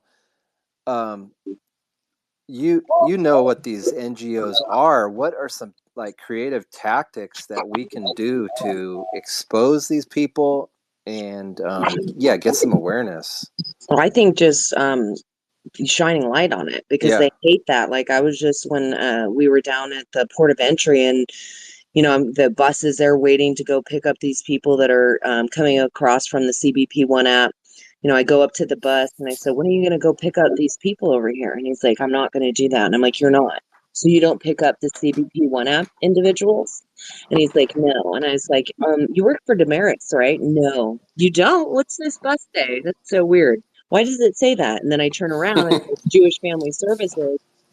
So and they asked, like, can I help you? I'm like, yeah, I'm just wondering if you're going to pick up these people. And they're like, we got to get out of here. I said, because I know you're going to actually bring them to your 4902 Pacific Highway location. So for the most part, I think exposing them in every town and city is imperative, because the more we bring light to what they're doing, exactly, and how they're being so secretive, it's like, oh my gosh, it's like, literally, I've been able to stop a bus at one of the hotels from leaving.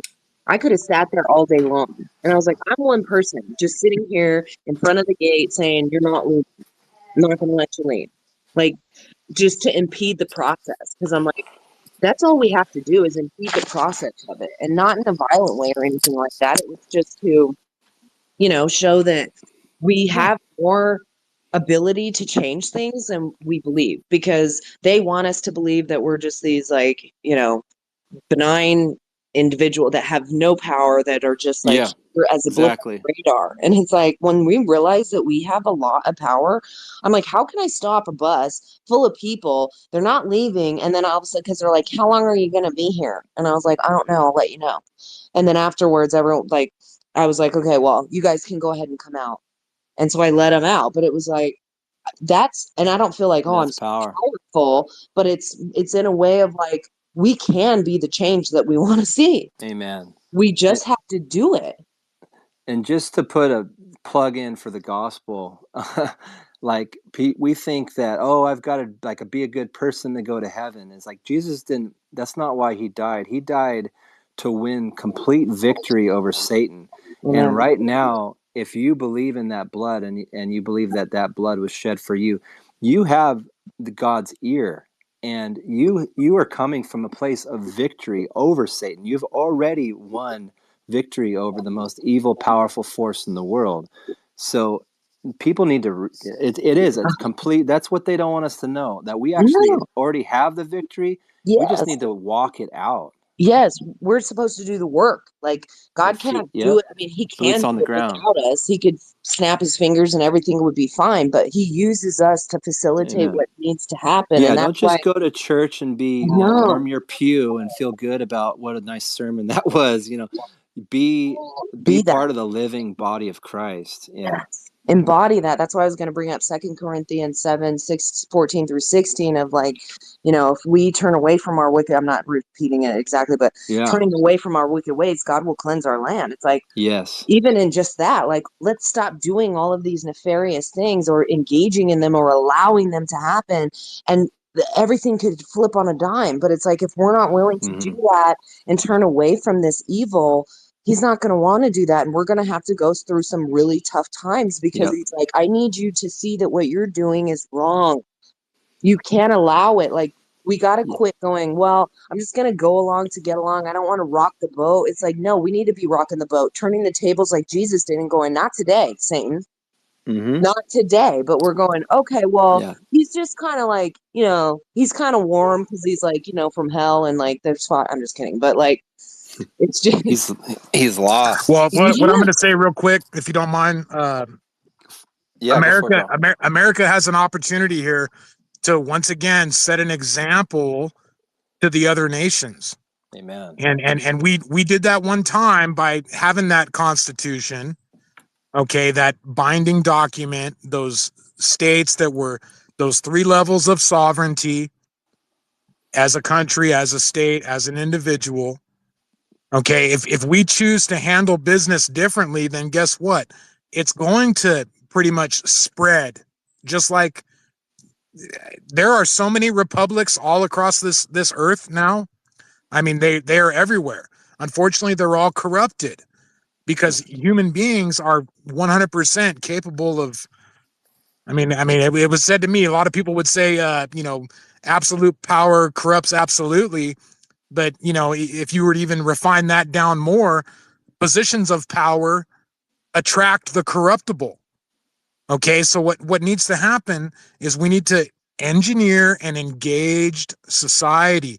I use the word citizen. There's a lot of people that don't like that for whatever reason.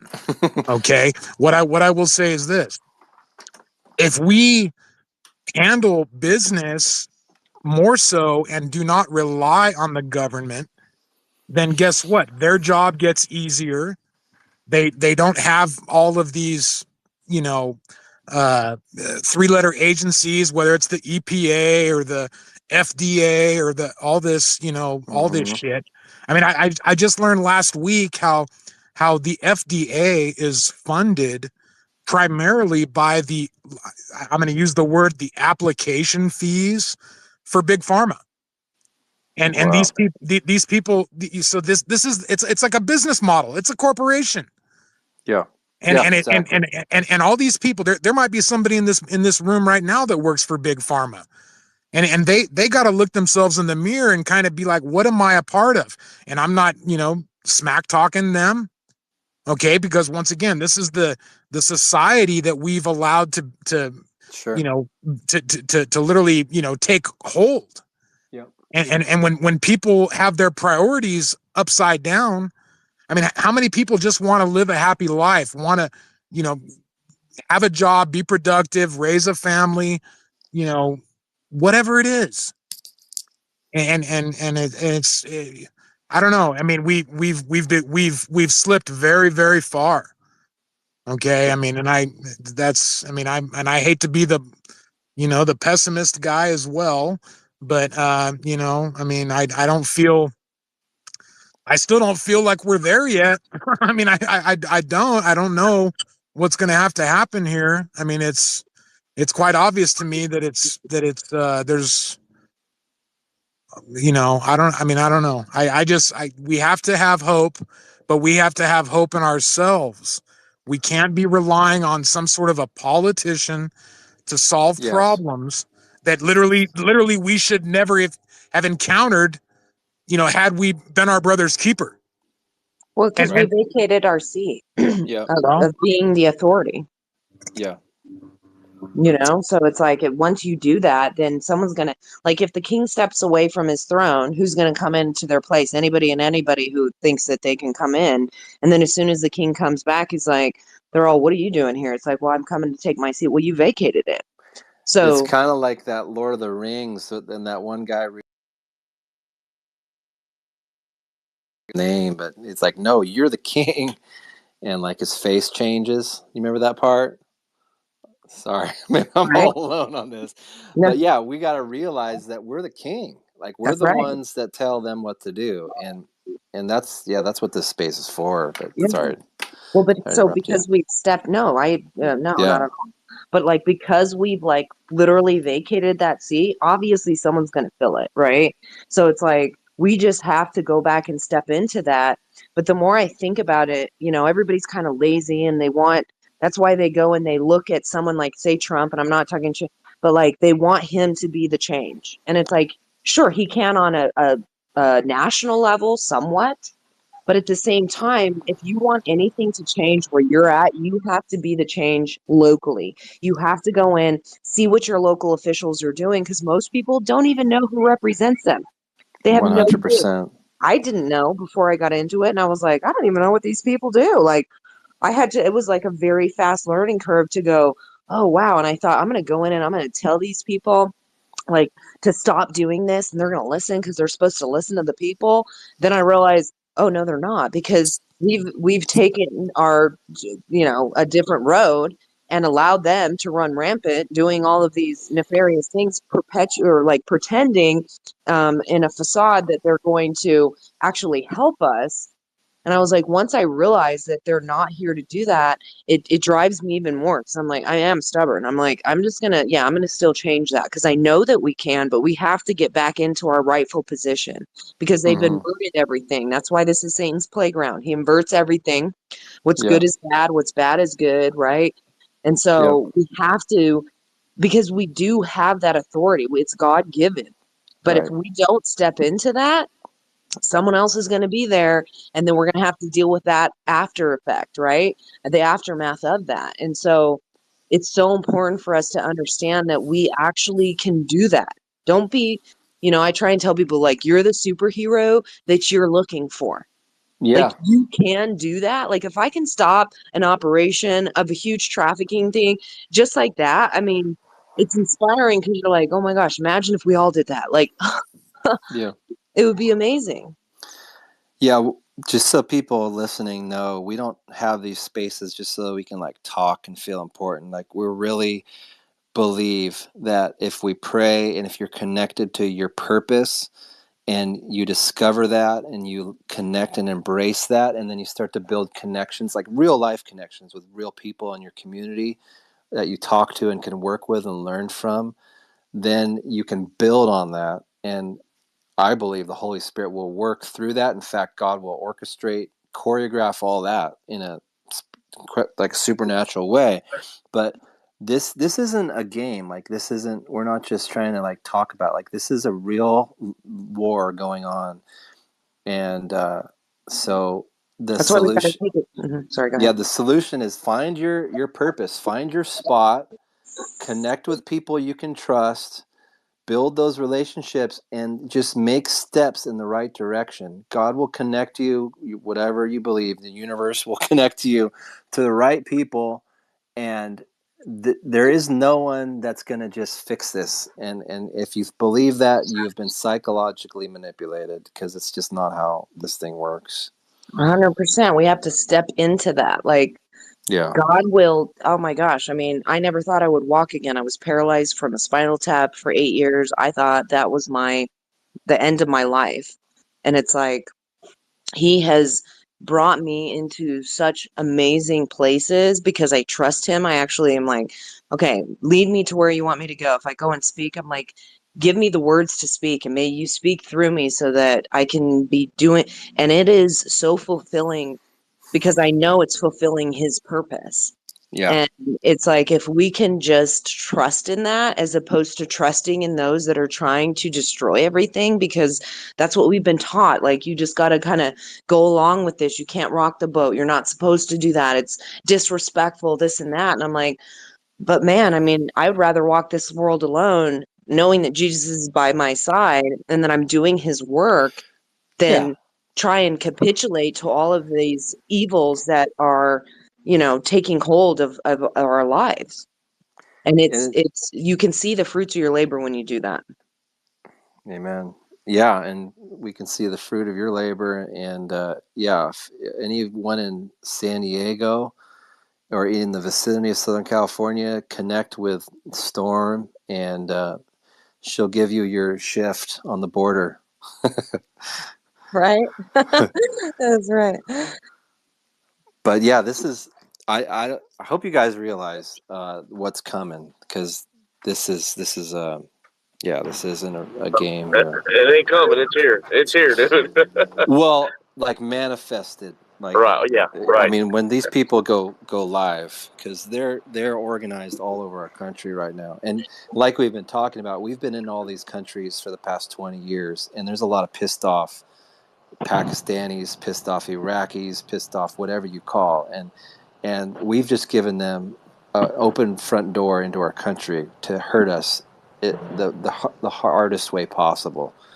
Well, So, and I was going to say real quick, because I know we're about to end our segment, but there's multiple reasons around all the world, and Eye of the Storm touched on this earlier. Why we're hated. I mean, we've invaded all, and I believe the gentleman from San Diego, he brought it up that we've literally overthrown governments, done assassinations, regime changes all over the world, and they hate us for that purpose. And one of my buddies from the military who I served with, he's from Venezuela.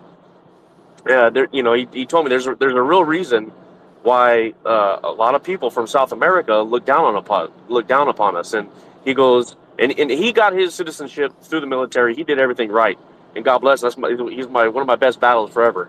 But he's from Venezuela, and he said, "Look, you guys are so arrogant that you guys call yourselves Americans." He goes, "We're all Americans, dude." He goes, "We're South American. You're North American, but you guys claim American like you own it." And he goes, "Yeah, you're from the United States or you're from North America, but you guys claim just you're American and leave us out like we're nothing."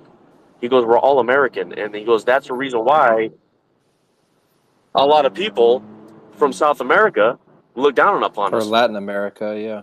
Latin, yeah, yeah. And I said, "Man, I never thought of that, dude." He goes, "Yeah, Yeah, I didn't it's either, to be honest. yeah, We've also taken their land, though. right, yeah."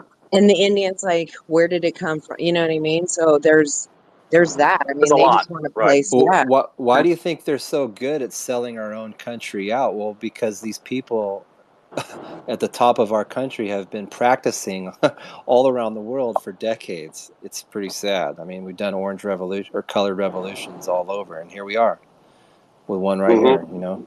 Acting like we're not deserving of what's to come. That's why I'm like, we're actually due because of not what we've done, but what our government has done. What And we've we're allowed living in them the to do throes in of the that. shadows. Yeah. And it's like, and people always kind of demonize like standing up and kind of protesting. And it's like, no, because that's how you show them, because you could try many other means. And I don't mean violently at all. I just mean like going like, no, we don't want that.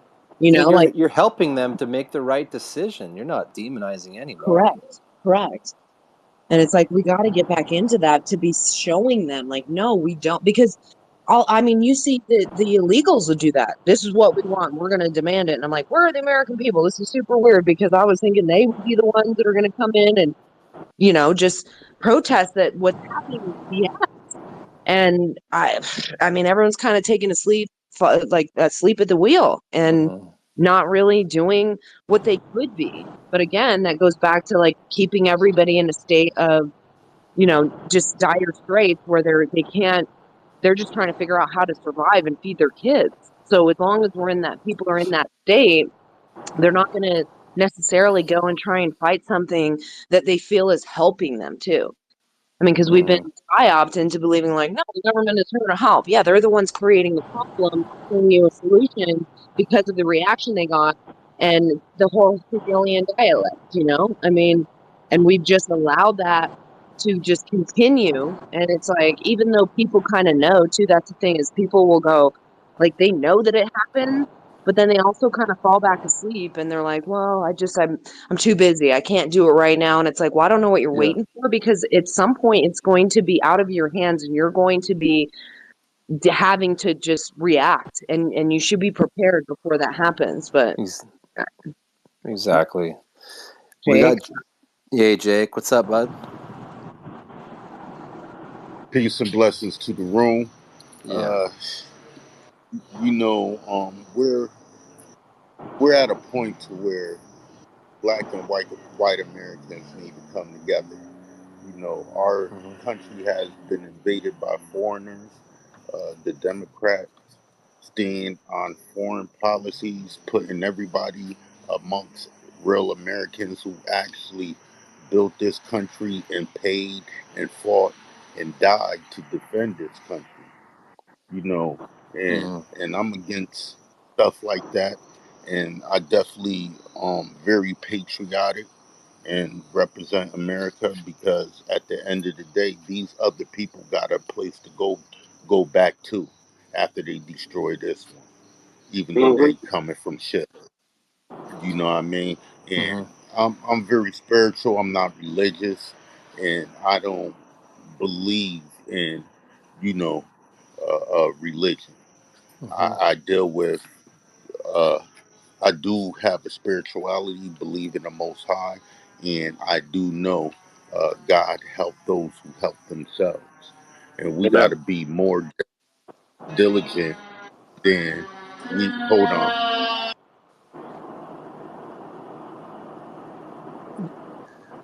We still We have got you, to Jake? be more. Yeah. Go ahead, Yeah, brother. I'm here. We have to be more diligent in actually doing the things that's going to actually make motion in the best interest for Americans. Anytime you get a situation to where you see our veterans is out on the streets and these foreigners for illegally crossing the border is being put up in five-star hotels, there's a problem with that. And Black Americans is actually moving and protesting and going to town hall meet, city hall meetings, writing up proposals, legislation, and everything, even down to the point to where actually Black Americans is separating ourselves from every melanated person on this planet. We're tired of people coming over here and just because they have melanin, they're considered black. They are not like us. We are different. Where culture is different. Everything is different about us. So for half person from You're Africa, kind of going in Caribbean, and out a little bit be able to on your come audio, Jake. some half. You can hear me now. Uh, Dear. yeah, I think it's a little bit better. Okay, so what I'm saying is Yeah. people coming from Africa and the Caribbeans claiming to be us because they got melanin. Our features is different. Our phenotype is different. We think different. Our culture is different. We're Black Americans. We stand on being American. These individuals come over here, fly their flag, and represent the flag. That should, even that alone, show treason. Right. They so when it comes to things like that, Black Americans, we're standing on our business and we're doing what's best for the country as we always have been. And I think that white Americans need to stand on your position and do more because Amen. we're not seeing we're seeing y'all galvanize and all things, but if you look into Black Americans, Brad, if you look uh, Chopping up in again. Atlanta, if you look in Atlanta, Connecticut, and all across the country, Black Americans is actually protesting and standing on our business. Y'all need to stand on y'all business and fight for Americans, just as and defend our country. It should be less said. What I notice is that it's a lot of bark, but no bite. We got to start biting. We got to fight back, and we got to be true patriots. I land there. But well Part, said. part of that, I think, is that people will, because like it's so, say during COVID, people would come into meetings and they're like, we're not going to put up with this. We're going to stand against this. And then the officials would go, no, they're not, because they don't show up again. So part of it is that we do have to constantly be showing up. We can't stop doing that.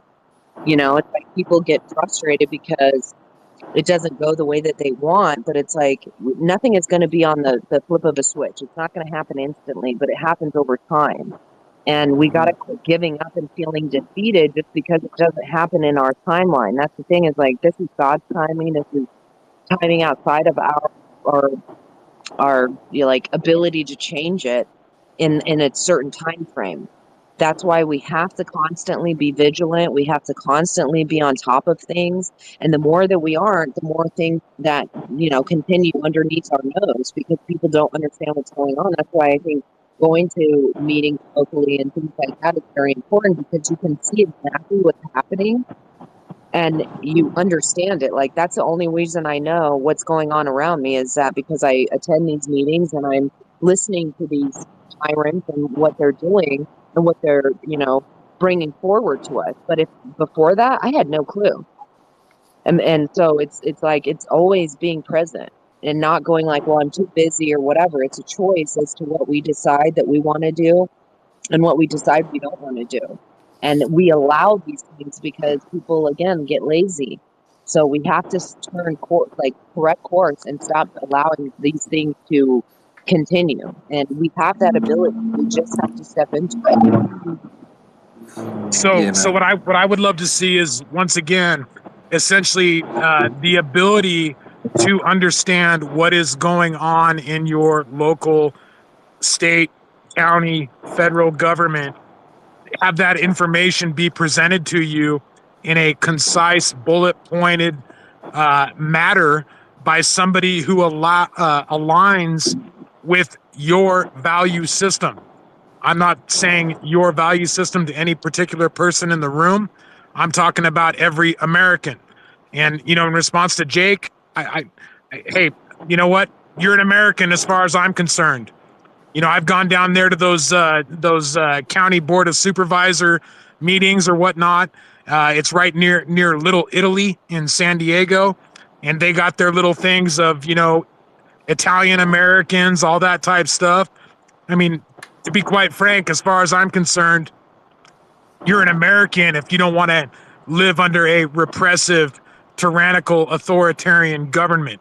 If you want to be a responsible individual, if you want to live in an opportunity-filled, uh, system. There are certain demographics that have been. I have to give you a little pushback on that, and You go right ahead, brother. And the little pushback that I gotta give you on that is, you're American if you could trace your lineage back to 1870 or further back, then you're American. And the reason why we got to keep things airtight like that is because there's a bunch of foreigners that came over here. It doesn't matter if they came from Ireland. It don't matter if they came from Italy. It doesn't matter if you're not the Anglo-Saxons, right? And the Black Americans Right. been here. You're not American like that.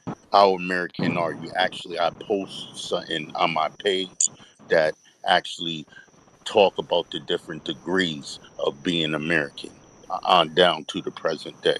So y'all could take a look at that on my timeline. But if you can't check trace your that out. lineage back to America to 1870 or further back, you're not an American. I would say, And that's the problem, because yeah, that's how our country been infiltrated by not only white foreigners like that, cosplaying to be Anglo-Saxons, but Black Americans have been infiltrated. With these infiltrations Right. amongst Black Americans, we call them tethers, and that's the melanated foreigners that's able to come up under disguise as Black Americans, and we're separating ourselves from them individuals. And I advise y'all to do the same. have you heard this deplorable? Because in my opinion, my understanding is, if you're born here or if you're a legal citizen of this country and you support the Constitution and you will defend this land and even die for this land, you're a patriot, and I'll stand alongside How can anyone you that tell does that. a person? Well, Well, you got when it comes to something like that, when it comes to something like that, you can't tell what's in a person's heart that comes from another country. And they're not citizens, they have citizenship. That means they could still get their ass shipped back to their country. But you also got to think that America was founded on people coming here.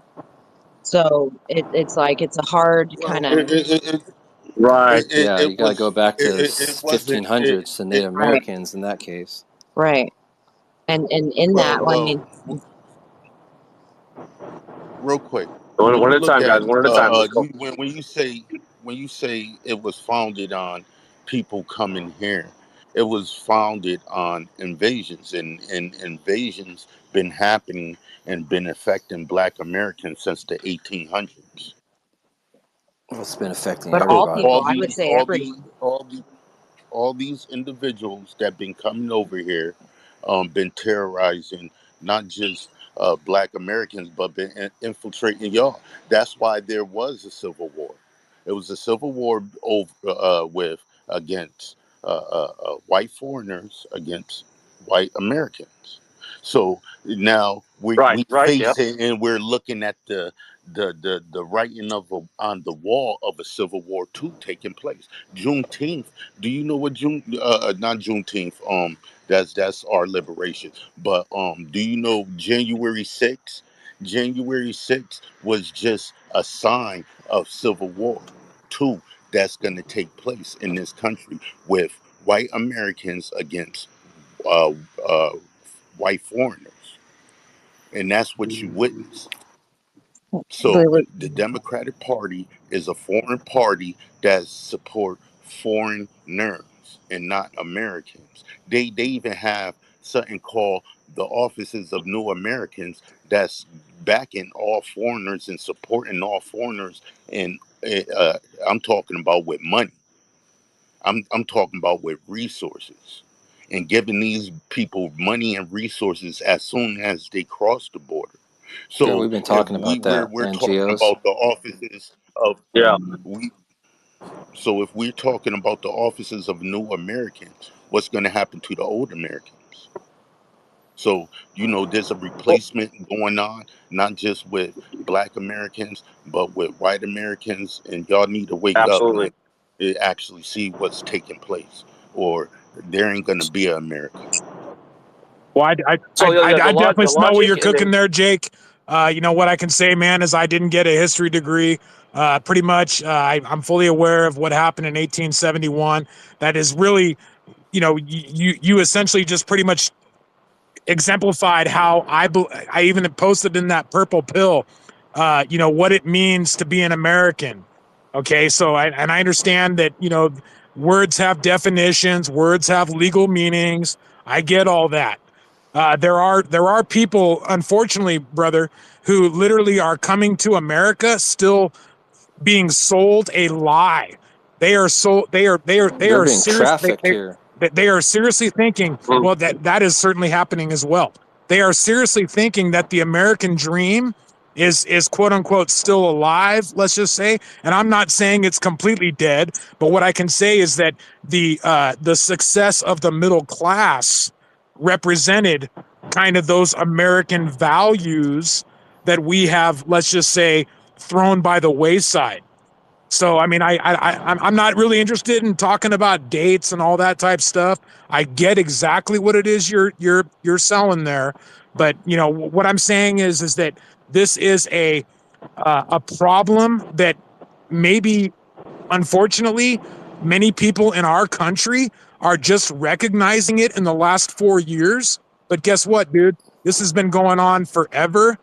This is multiple thousands of years old, and we are behind what's going on in these European nations. We just look at the people in the Congo. They've literally been beat the shit out of. Just look at the people in South America. They got beat the shit out of. Okay, so I mean, this is a bigger problem than we really can't just put a timestamp on this, and it's so it's You got to know, be a in black philosophical thing. All right, buddy. I'm And I gonna want let to you. I'm say gonna let you this, right? respond. Please do. Please do. I like your brain, man. I like your brain. Keep feeding me. Yeah, Well, hold on, And hold on, hold Black on, hold on. Americans, Let me interject here. yeah, go Hold for on, it. guys. So I see both of you gentlemen have very good points. Jake has a very solid point, and I do agree with him on in the context of a civil war. For a specific example, is yes, we were fighting pretty much the British. We were still fighting the British on our soil. It was still a fight between invaders and infiltrators that were trying to take over this soil, and those that had already been here established themselves and became natives of the land, who were technically uh, still shipped here. They were still foreigners at some point, but they established themselves in their citizenship here, and they fought against the Brits, and that's so yeah. But that again, with what the gentleman was saying right now, I mean, this has been going on for thousands of years. It's happened. We just happen to be the most in the most infancy part of all this. We're only a couple hundred years old, and now we're seeing and feeling the ramifications of what's happened around the world for thousands of years. So go ahead now. Well, let's get to some other I sum guys up. too. But you can Yeah. respond if Jake, if you want to add something, and then we'll go to some other speakers.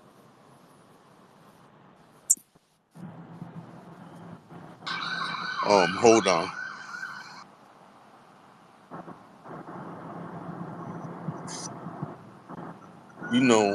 When people talk like that, like we're in the infant stages of this, and it's been happening for thousands of years. One thing about the world is based on change. And if we don't make the forward motion to change some things, history gonna repeat itself. If you don't learn from history, it is liable to repeat itself. So in Black American spaces, we don't allow people to speak as we're gonna be ran over or we're gonna lose this fight or battle. No, we're gonna fight with every breath in our body to preserve Black Americans. This is our homeland. We're not from Africa. Truth be told, only 200,000 slaves made it to the shores of America.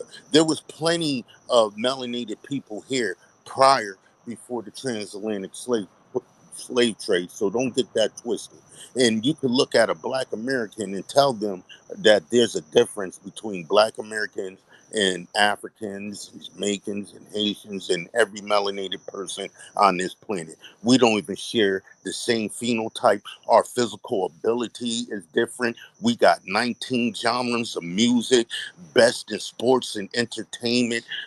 We shaped and mold the culture of America. We're different. We're not the same as the melanated foreigners. And not only that, we're as Black Americans, we're going to defend our country. We have no other place to go to, and we're going to have to die with this ship if it if that deems to happen. If that deems to happen, give me liberty or give me death. And we got to stand, and we're standing on that.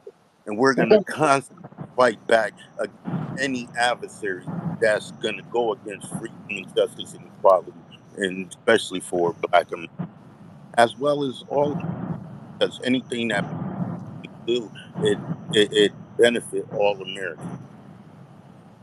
Let's get that clear. So I'll land there.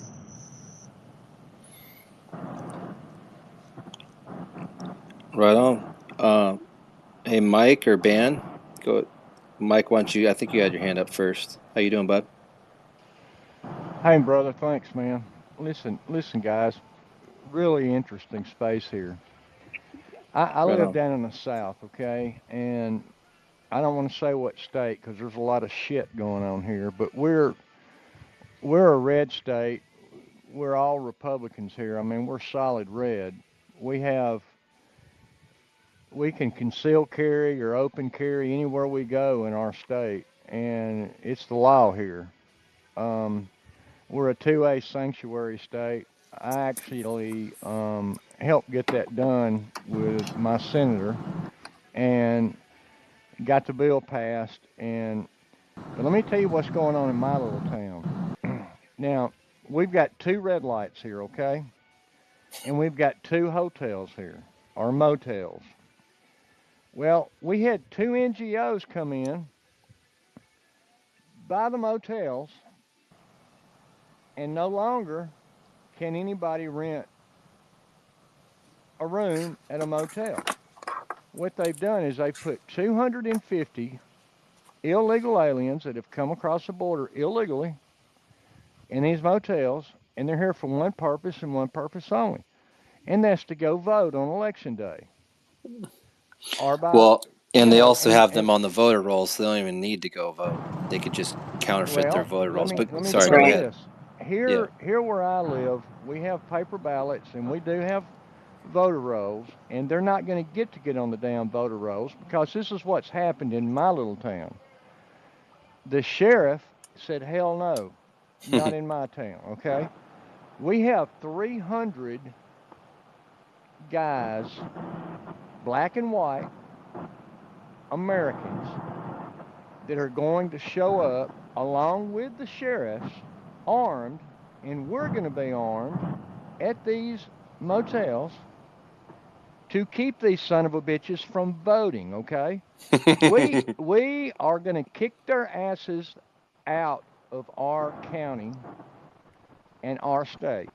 And that is the truth. And that is what's going on down here in the South, okay? We're not going to tolerate it. We've had enough of it. This shit's over with. I love this space. We as Americans have got to stand up and fight.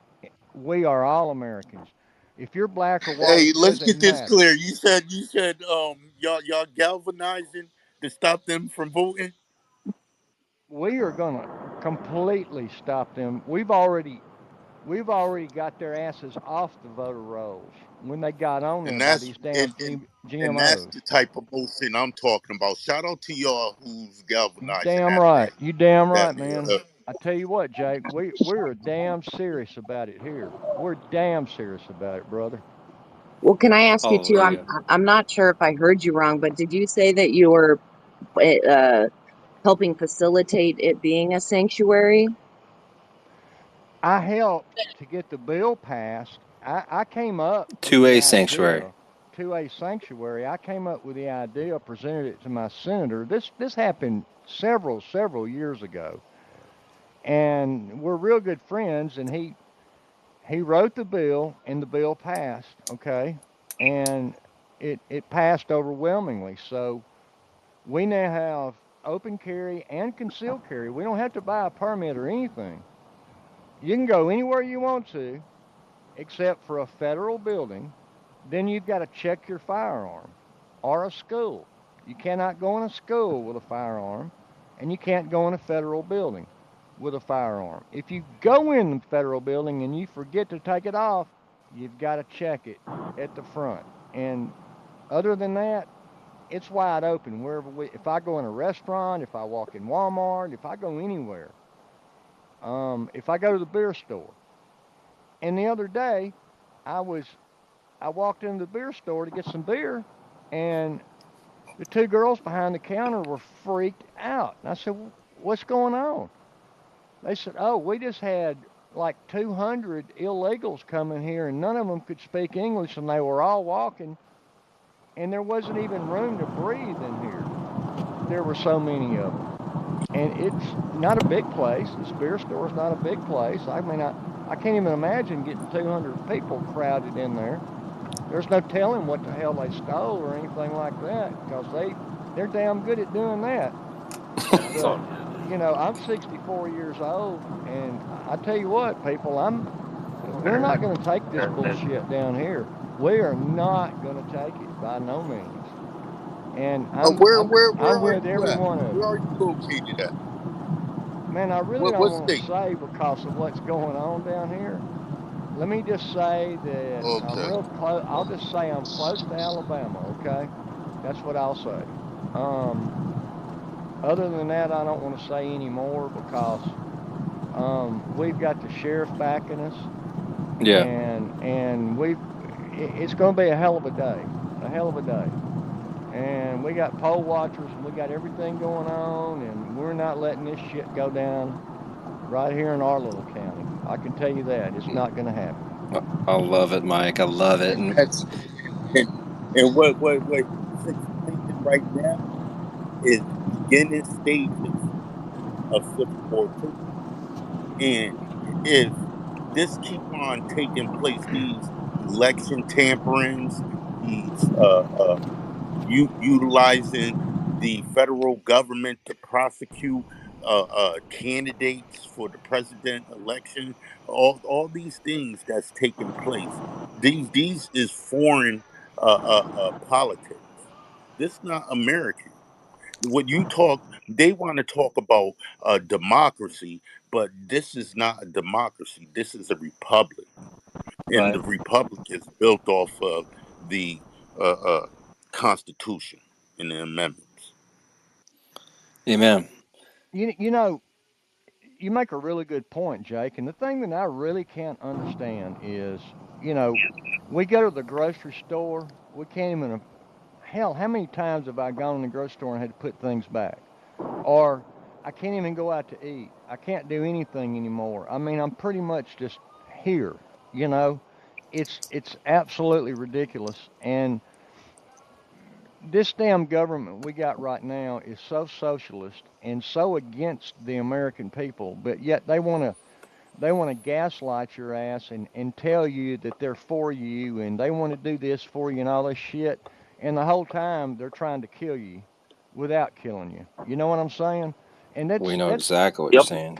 that's what's going on right now. And the Yeah. lawfare, that they're pulling on Trump and all this shit is just absolutely ridiculous.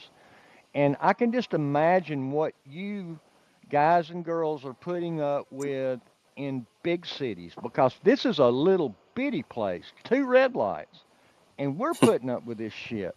So I can just imagine what's going on in the big cities. I mean, it's got to be awful up there. Oh, we got It's, a governor. Oh, it's We got ugly. a governor who's facilitating the raid. You you know, No know, doubt. and I'm so glad you brought that up, Mike. And you are a breath of fresh air to this space, all you guys.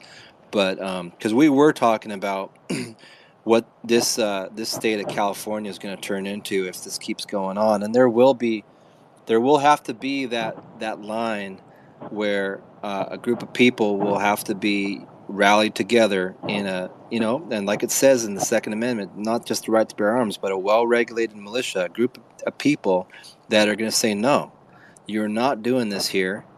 And we got the law, the sheriff, he's the law in the county. So if you got the sheriff and you've got constitutional law-abiding citizens, then that's where this is going. So, Well, and if the sheriff doesn't toe the line, well, I'll tell you right now, for Fresno, California, I'm your Huckleberry. I'll be ready. hey, I love it. I love what I'm hearing here. I It's love the what best. I'm hearing. I love it, guys. Listen, um, here's the thing that really upsets me is that they've let all these people come in here and just completely take over this United States. yeah, We, the people, are the ones in charge, not our damn government. It's we, the people, yep, and the Right. Amen. Constitution yep, are God given rights. And we cannot be afraid to stand up. We must stand up. We must fight. I don't believe it will be a civil war. I believe it will be a revolutionary war. There you go. Yeah, I agree. I agree. Yep. Because I think this is going to be just like it was when we fought the Brits. I mean, it's the Yep. same as. This is going to be a revolution. It's going to be a revolutionary war, and I truly believe it. And I think the people are going to come together. And when they do come together, you got to realize we outnumber them 3-1. I mm-hmm, mean, we are so big and we are so armed up. They're they're scared to death of us, and they yep. ought to be. That's the truth. And they ought to be. Yep. Yep, yep. We need to keep it that way. Absolutely. when the land my government is plane there and afraid of the let you guys people, talk. But yeah, yeah, I agree yeah, with There's everything freedom. y'all are saying, man. yeah, And I I gotta agree. say this, man. This is the type of talk that we need to be talking. This is how Americans need to be talking, and this is what Americans need to be standing on. No matter black or white, we got to put Americans first, right? yep, yep, Amen. Because we're sowing seeds into our country. We're not taking this money and shipping it overseas. We're putting money back, and we've been doing that for a very long time. We yep, constructed the culture of America. Everybody come over here trying to be American, yeah. and there's Love a it. lot of cross players, and there's a lot of foreigners that just don't uh, cut it. They come over here with the same politics that they've been running in their own country and eating at the fabrics of this country and constitution. These people got to go. Yeah, I hear All for I it. hear where you're I coming from, Jake. I mean, there's a not pecking only order. illegal, not only illegals, but it got to be a cap put on even legal immigration. All this got to stop. We got In to the clean dual our house. citizenship for elected officials, having dual citizenship, I mean, you can go down the line of what needs to change. Oh yeah, and they've done that Right. intentionally, you know what I mean? To make sure that they can insurrect everything. I mean, even Kamala Harris, I mean, Obama was not there, none of them are eligible, but yet it happens and we just kind of allow it. And that's what's so sad is that even if that information comes out, they try to stifle it and brush it under the rug so that the people don't really understand what's happening. And that's exactly how they've been able to usurp everything from the inside out. Yep. You know, Well, Kamala, Well, they trying to. let me get Banhammered. He's been waiting, guys. He's one of our brothers There in you California. What's up, there you go, Banhammer? man. I had a question for Audrey because I know she's down there reporting on a whole bunch of stuff, and Sure. I wanted to say to her that some of the buses that they're busing them all around in have numbers, and you can use those to track them. Yeah. For instance, I saw one in my town, and I looked up their dot number, and I found their website, and I found all the locations of all their depots, and it turns out they had one in San Jose. So it's a little bit of metadata that we can use and write down in case the power goes out or something does start to pop off. That we have that information instead of looking at a phone that doesn't work. We have it. We can go do what we need to. Because it doesn't seem like a lot, but it does help to get the information Some down. receipts and stuff. Let me give you guys a little website that is really a huge database. It's bigger than shit. It's called saferweb.com, okay? If there's a DOT number on a vehicle and you've got the DOT number, you can go to saferweb.com and you can type in that DOT number and it'll tell you every damn thing about that company and what they're doing. Yep. Right on. Yes, because it's, Saferweb.com. Everybody remember that. thank you, Mike. I'll put it on the replies here. Yeah, because that's important to see, I mean, this bus company, it's a Damaris Express bus company that's, working outside of in San Diego, but they were used to do cross-border travel and different things like that. Even had a whistleblower come forward at one point to try and give more information. And the Jewish Family Services was trying to, that's what they'll do if they see your license plate, they'll try and, kind of terrorize you to get you to try and stop sharing what's going on or just having any kind of information come forward to the people. But we have a pretty good idea of this bus company and like where they have been housing their buses. They're God's chosen people. I'm sorry. I said, did you just say the Jewish Family Services? Yes.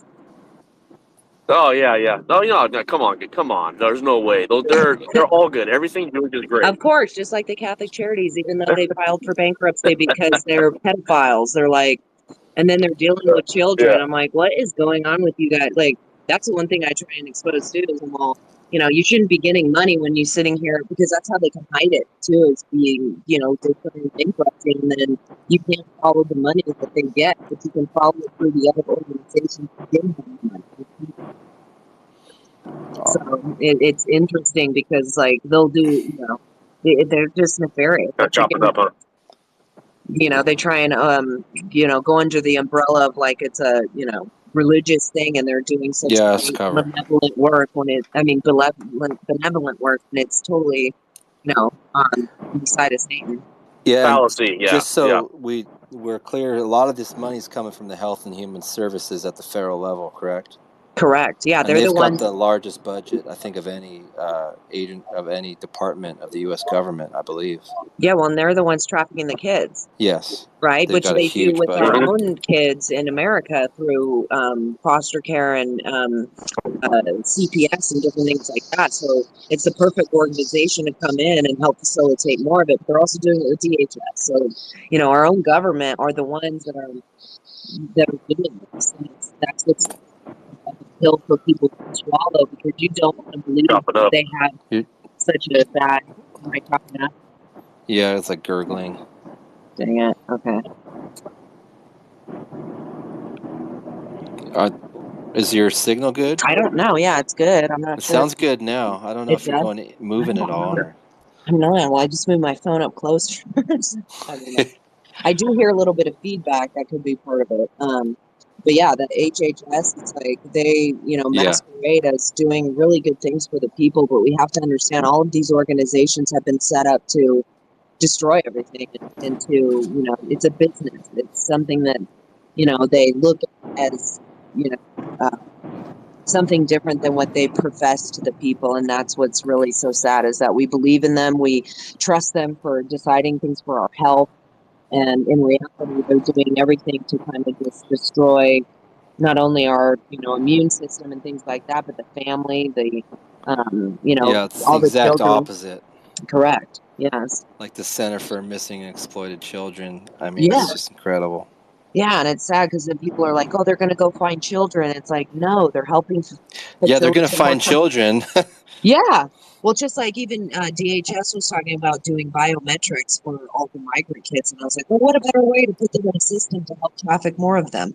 Yeah. We just have to quit just trusting them just right off the bat. We got to look at it and bring in the fact that they've done a lot of nefarious things, and they don't care about us. They don't care about the children. Otherwise, you wouldn't allow children to come unaccompanied across the border at an astronomical level and just be like, well, we're going to provide them with a better home. And it's like, what? I mean, through foster care, through pedophiles who you're taking, thousands of these children to one location. I mean, that's got to be questionable, but they just continue to just make excuses for it. And that is what's so disturbing. And anyone listening, if you don't believe this, please research it and share. Do solid research. Share with X Town Hall California or my channel Bobcats. We will distribute and open source and all of this stuff, because, like a Storm has been saying, daylight and exposure and truth and research is what these people are afraid of. Don't just take our word for it. This is, find out for yourself and check the sources and raise awareness. So this is really going on. Hey, Mike, I tried Safer Web and I couldn't find the website. It doesn't link me anywhere. It's SAFER web, WEB.com. Yep, saferweb.com. I'm in the trucking industry and actually an agent, and saferweb.com. Yeah, that's how I find out about companies when I want to look at them and stuff. It'll give you an option. If you're on Google, they may have it blocked right now. Okay, you may have to use another Firefox search and it's not working. But that's really weird. Is it a portal where you're an employee, like your actual trucker? No, like it's just a government. It's the Department of Transportation's website. Safer Web is says not available when I look too. Yeah, we Huh. can't connect to the That's really server. weird. That's really weird. Let me do some research on that. Yeah, you Let me can get post it on this space. yeah, let me get on my desktop. Are you guys going to be on tomorrow Wait, night? wait, sorry. Can I just say something? It might be Just what? saferweb.gov. Is that one? Yeah, Because that's it. That's Oh, that's it. it. Because Gov. I was like, when I'm Yeah. looking, I just said typed in safer web on the Yeah, I'm thing. sorry. And okay, no, that's all right. I But it's better. misspoke when I Yeah, said .com. It it's is okay. .gov. It's just better to Saferweb.gov. I'm to. not getting it with Gov either. You really? Hang on. Oh wait, that's because it's. Let me take the link and share it. It's got more to the. I'm gonna put it in the purple Cool. pill. Oops. So it says safer dot fmcsa dot gov. So that might be because it says safety and fitness electronic records. So SAFER system. So it's like an acronym. All right, cool. They may have changed it. I hadn't been on there in a while. But it'll tell you. It'll even give you a phone number of the company and everything, and it'll show you what they have in their fleet and all that stuff. You can type in by name. You can type in by DOT number. It gives you several options. I I'm see that at the bottom of the thing. It allows you to type in the DOT number. So it's just There you go. Yeah, yeah. you're on the right one then. You're on the right one. Oh Yeah. yeah, I see it. Yep. Safer, yeah. .fmc. Yeah. Cool. That's Got it. that's the Federal Carrier Safety Motor Division is what that stands for, and it just any commercial vehicles going up and down the road. I mean, you can type in any DOT number you want to, and it'll bring up the company. It'll bring up the headquarters of their company with a phone number and the whole 9 yards. So it's a really good website, but people don't know about it unless they're in the trucking industry and you're brokering loads and stuff like that to owner operators and stuff like that. So it's a good website. Cool. Yeah. And real quick before I go, this definitely been a great space, and there's a lot of Black Americans in here. Shout out to the family that's in the room. Uh, and I just want to point this out. As far as uh, uh, these individuals, such as Obama, he never really did nothing for Black Americans. It's a given That's that a all lot talk. of That's all a lot of talk. our people messed up, by voting for this Kenyan, who's not a Black American. However, as it Right. opposed to Kamala Harris, no matter at how much she try to cosplay and pretend and run around with chuckers and Timberlands and collard greens, Black Americans ain't falling for that trick this time. You know what I mean? So we're standing on business, standing on policies, and most of our people that's standing on business and policies definitely 2024. Myself, I'm definitely voting for Trump. Or these illegals got to go, and that's going to be better for all Americans. And with that, I follow a lot of you in this space. Follow us back. Come to a Black American space. I got a rough crowd to Can I say uh, something to you, Jake? yes. Let me say this. A lot of people think that in the South that black and white people don't get along, like people up in Chicago and things like that. It's I don't know what it is, but I just hear it so much. But down here, we don't see color, we see Americans. You know, I have as many black friends as I do white friends. And I don't even use the term. I'm using it right now because you're referencing it that way, but I have as many black friends as I do white friends. And we all get along down here. We get along great. It's awesome. Um, we don't have any problem getting along, and we stand alongside each other, and we've got each other's back. Mm-hmm. It's great. Right on. Amen. Yeah. And Very well said. and that very well may be so. However, we just can't ignore the historical things that took in place. However, we do recognize anytime it's time to come together, we will fight in every war to defend America as Black Americans, and y'all do the same as well as white Yep. Americans. And we do it together. Right? That's it. Yep. That's right. We'll do it together. We will do it together. Well, hey, Amen. Amen, brother. I'm not trying to cut in line here, but I'm going to say something real quick. Mike, Jake, I really appreciated both your guys' input. I can only say you're Who good cut the Americans, line? but we more or less, just like both of you, I believe, touched on, we are not a democracy. We are a republic, and more or less with that, we in that republic, we do not need to wait for elections, voting to solve our problems. Okay. There are tools available to us where more or less we can convene and decide to hold those accountable that are pretty much repugnant to our God-given rights.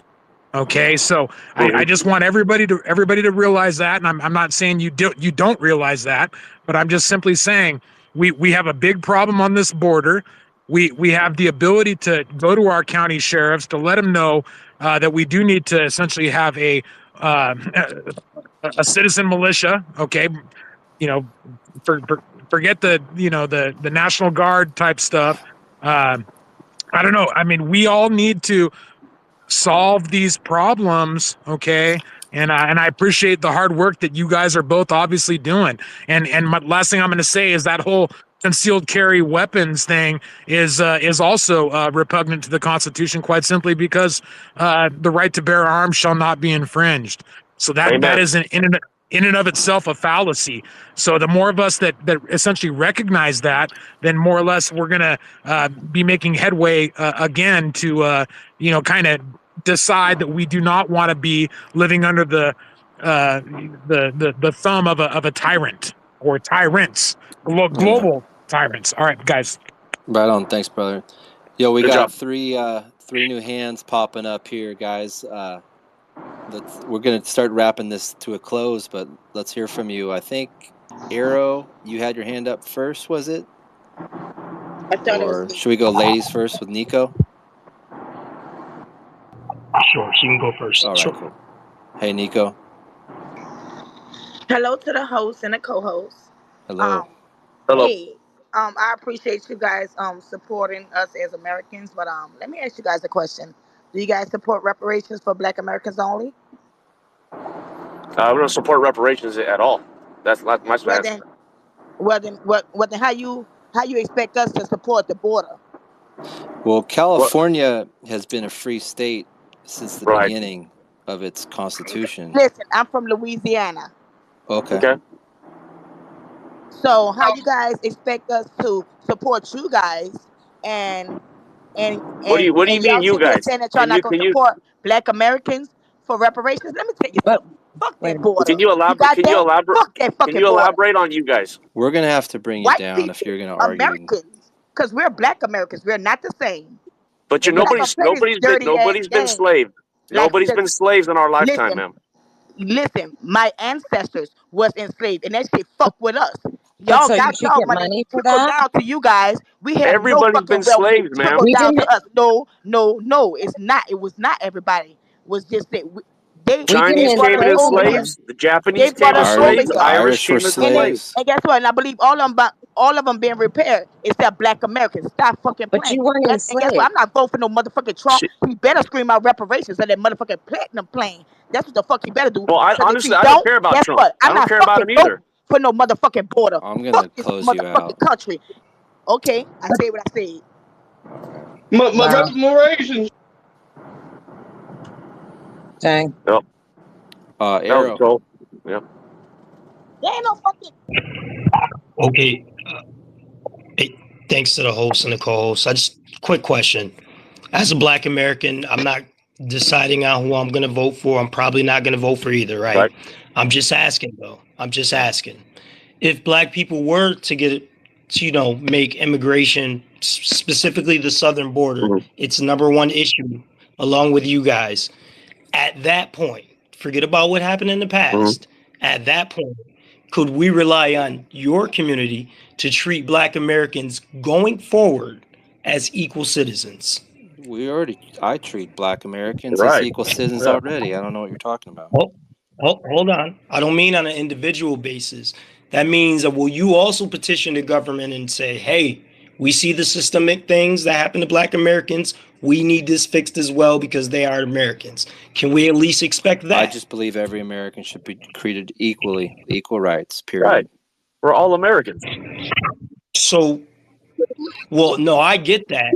So you're saying you won't even petition on our behalf if we go with you and vote for Trump. That's what I'm just asking. Oh, I Just don't because care who you vote votes are for. If you're Yeah, a this transactions. is not fellow a Trump American, space. This is not a Trump then space, you're first in of all. equal rights under the law. It doesn't matter who you vote for, what color you are. Yeah. You have equal rights with everybody else. So you guys just accept everything is at a level playing field. Okay. All right. Fair enough. Thank you. Right No on. problem. I got to give a little pushback on that, for many different reasons. And one of the main reasons is if you look at the historical history of Black Americans in this country, there would have been no reason for us to fight for civil rights.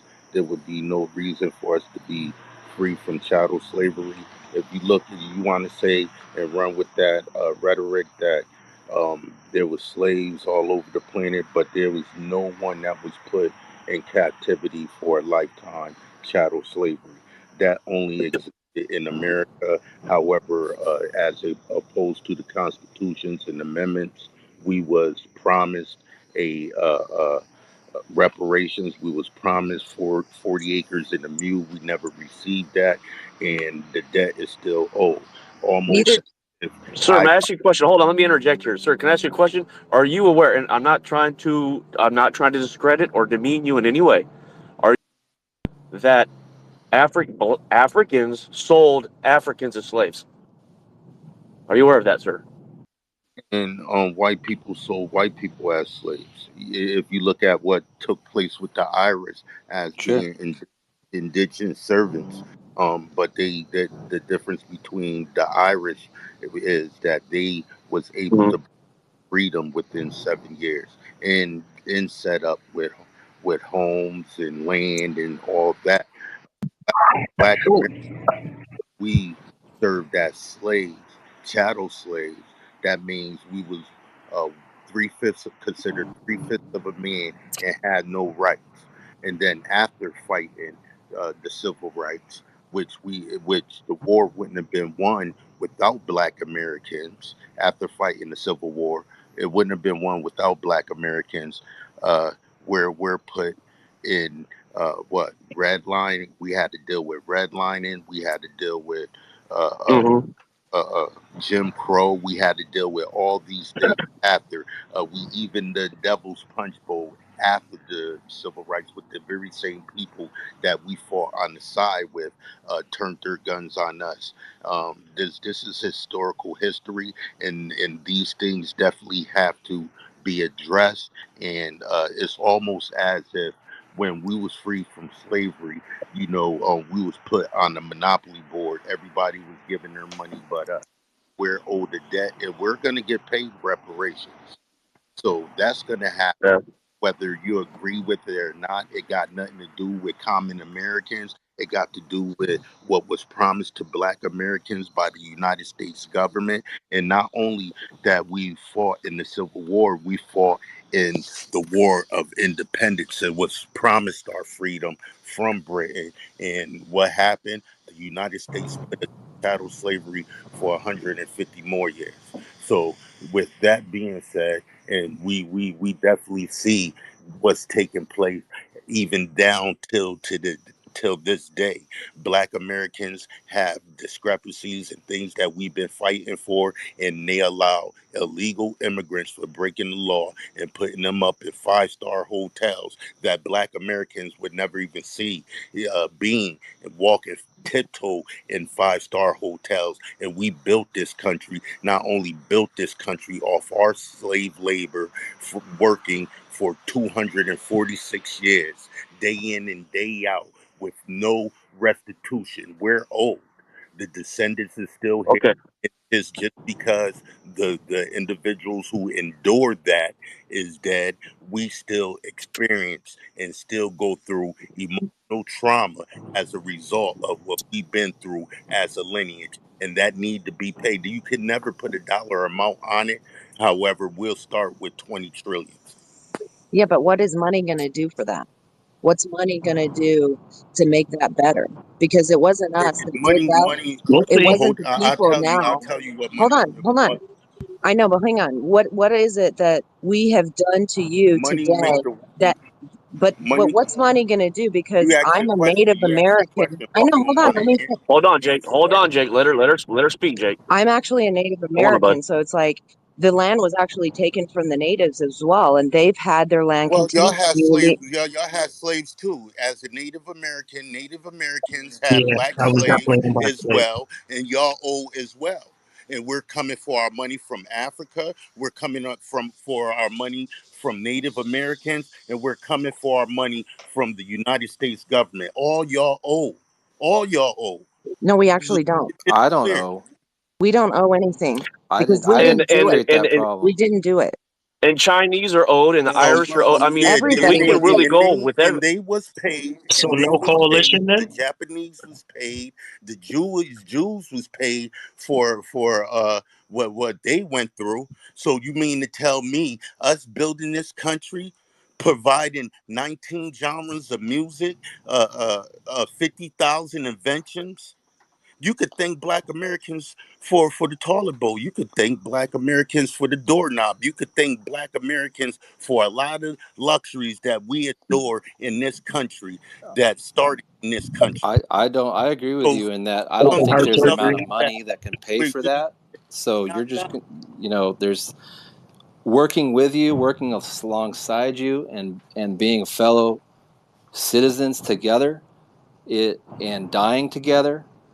That's. But as for oh, money, we there's no ain't amount of die money together that will like ever that. cover that. Because truth be If told, we close the border, where do we Black get the return? Americans was put on the front line. We was the fighters. We No, there are was a the lot of true white people patriots that of died too. America. We Yeah. died We That's If together. not we yeah, close there was a the lot of border, what people do that we died, get but for not that? more than Black Americans. We was but put but on the All right. but front Well, line, and this but is you, a this, historical fact this that is can't be debated.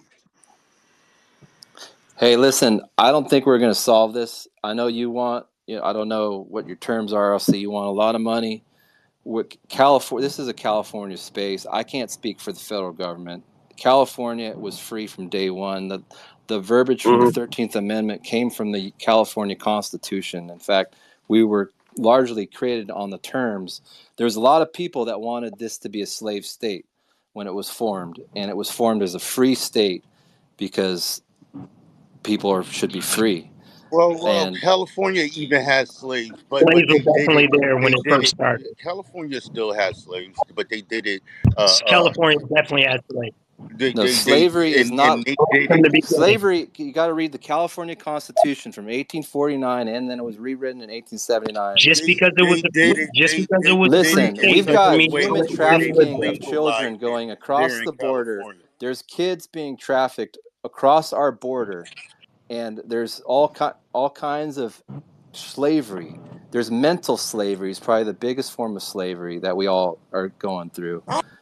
And so we're talking, this space is about the southern border, and we could go on all night, Jake, and I think if we just I muted united, everybody, brother. yeah, I know, if we just could unite as people that are equal and that support each other and can listen to each other. We don't have time to go all night on this. Right.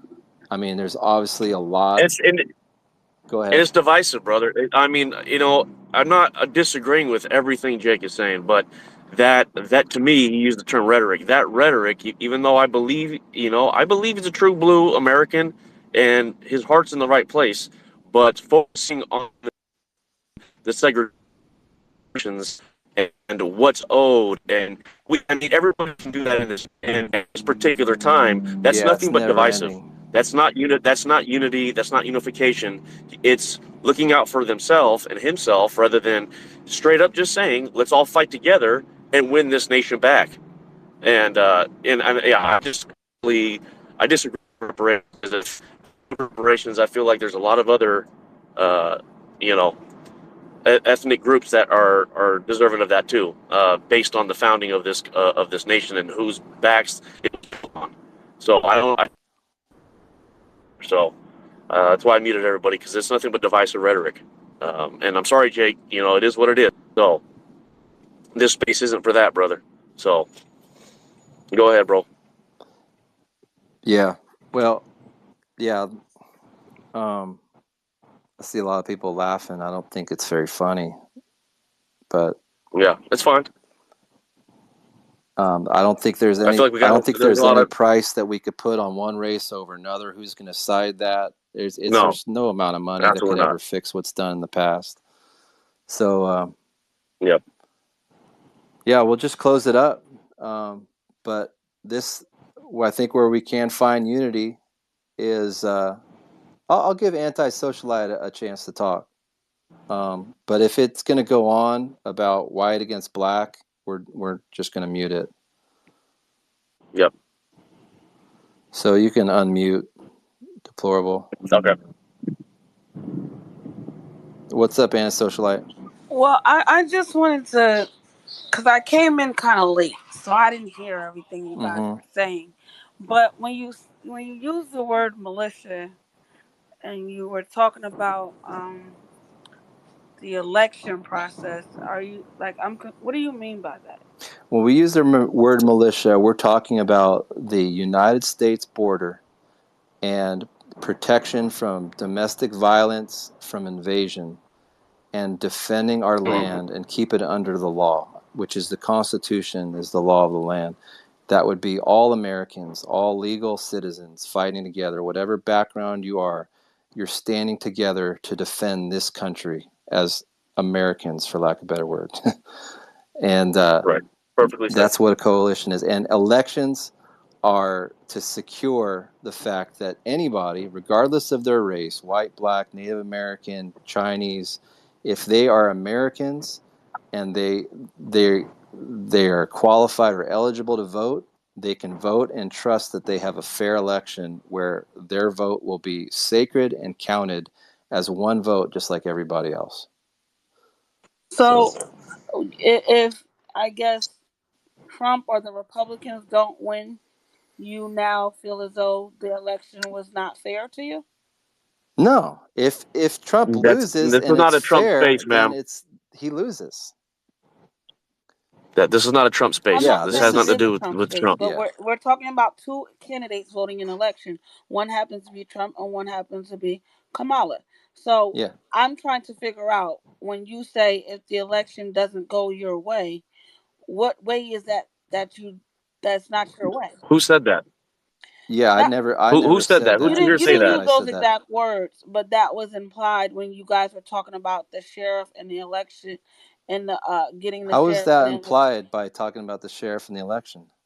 Because you also use the term militia, so I don't understand if everybody votes why would we need a militia? Because we have an invasion on the border. What does that have to do with voting, though? Well, voting is another. Because they're shipping those people in as shadow. Yeah. If illegal immigrants can vote, then that's not a fair election because they're not Americans. But what proof do you have that the migrants are voting? Where is this? Oh, well, that'd be a whole another space. We talked about the voter rolls. Yeah. You can talk to Mike here, who spoke earlier. They've been trying to make it easier for them to vote. That's the problem, and it's not a militia. It's a militia to make sure that our borders are protected. So I'm not sure if you're confused about what we're talking about, but it's about, you know, protecting the border and making sure that the illegals aren't able to vote because they don't have the right to do so. Does that make So sense? you're talking about taking a militia to the southern border to stand guard, or like because you mentioned Yeah, right now we have a election at the governor. same time. Yeah, we have a governor who's allowing this to happen, and we have sheriffs that allow this to happen. And because we don't have the legal support, we're not advocating that we're going to go do this right now. But what other recourse do we have to secure our country? That's called a coalition, and it's in the second. It's a well-regulated militia, and the Second Amendment of the Constitution is the word that used there. It just seems like to me, I heard the word insurrection, I heard the word militia.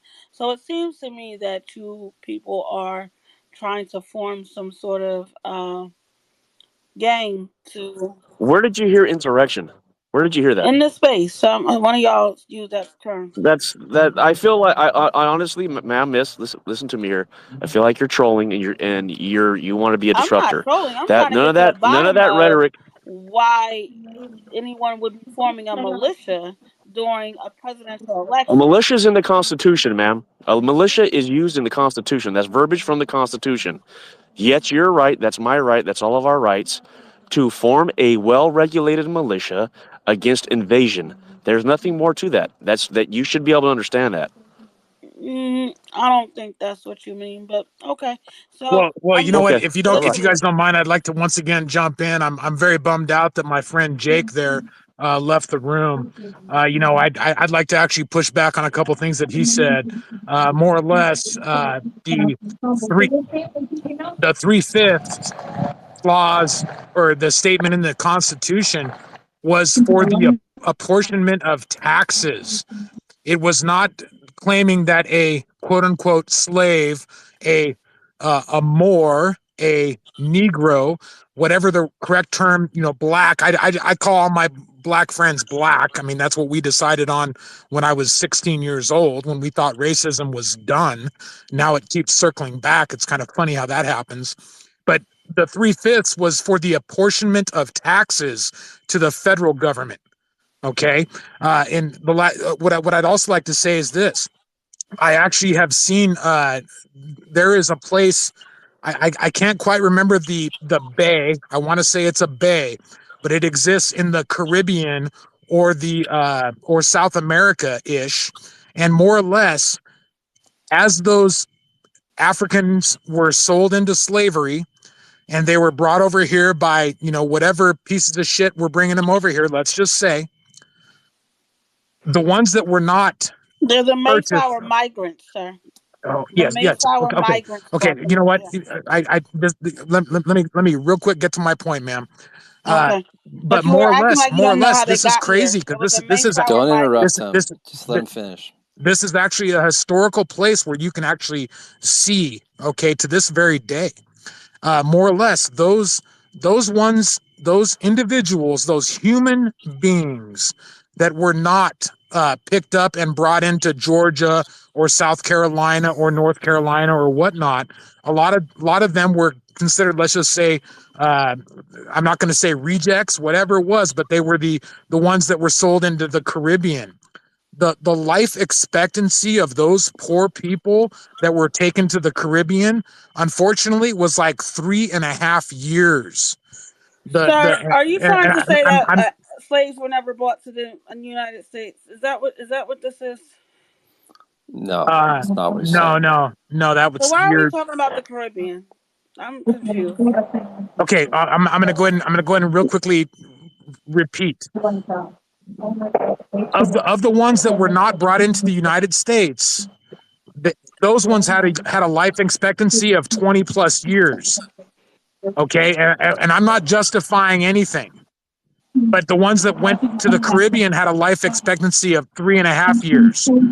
And what I was talking about, ma'am, was my friend Jake said that they were 3/5 of a human being. Have you by chance ever heard of Frederick Douglass?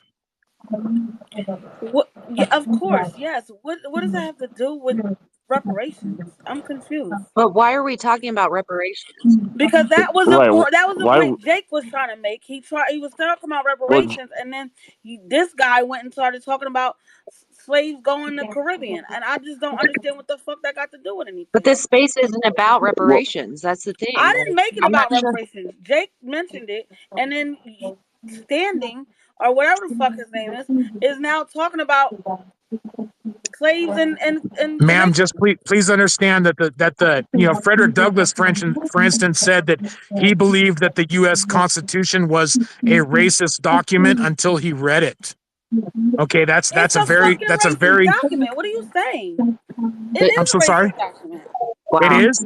it's not. It's No, not. that's not No, what No, it no, it's is. equal no, rights to ma'am, all ma'am, people. ma'am. The 3/5 was the apportionment of taxes to the federal government. Post it in a purple It pill. was I not want the to see this for 3/5 of a myself. human being. Ma'am, I Just implore you to please do a little bit of research.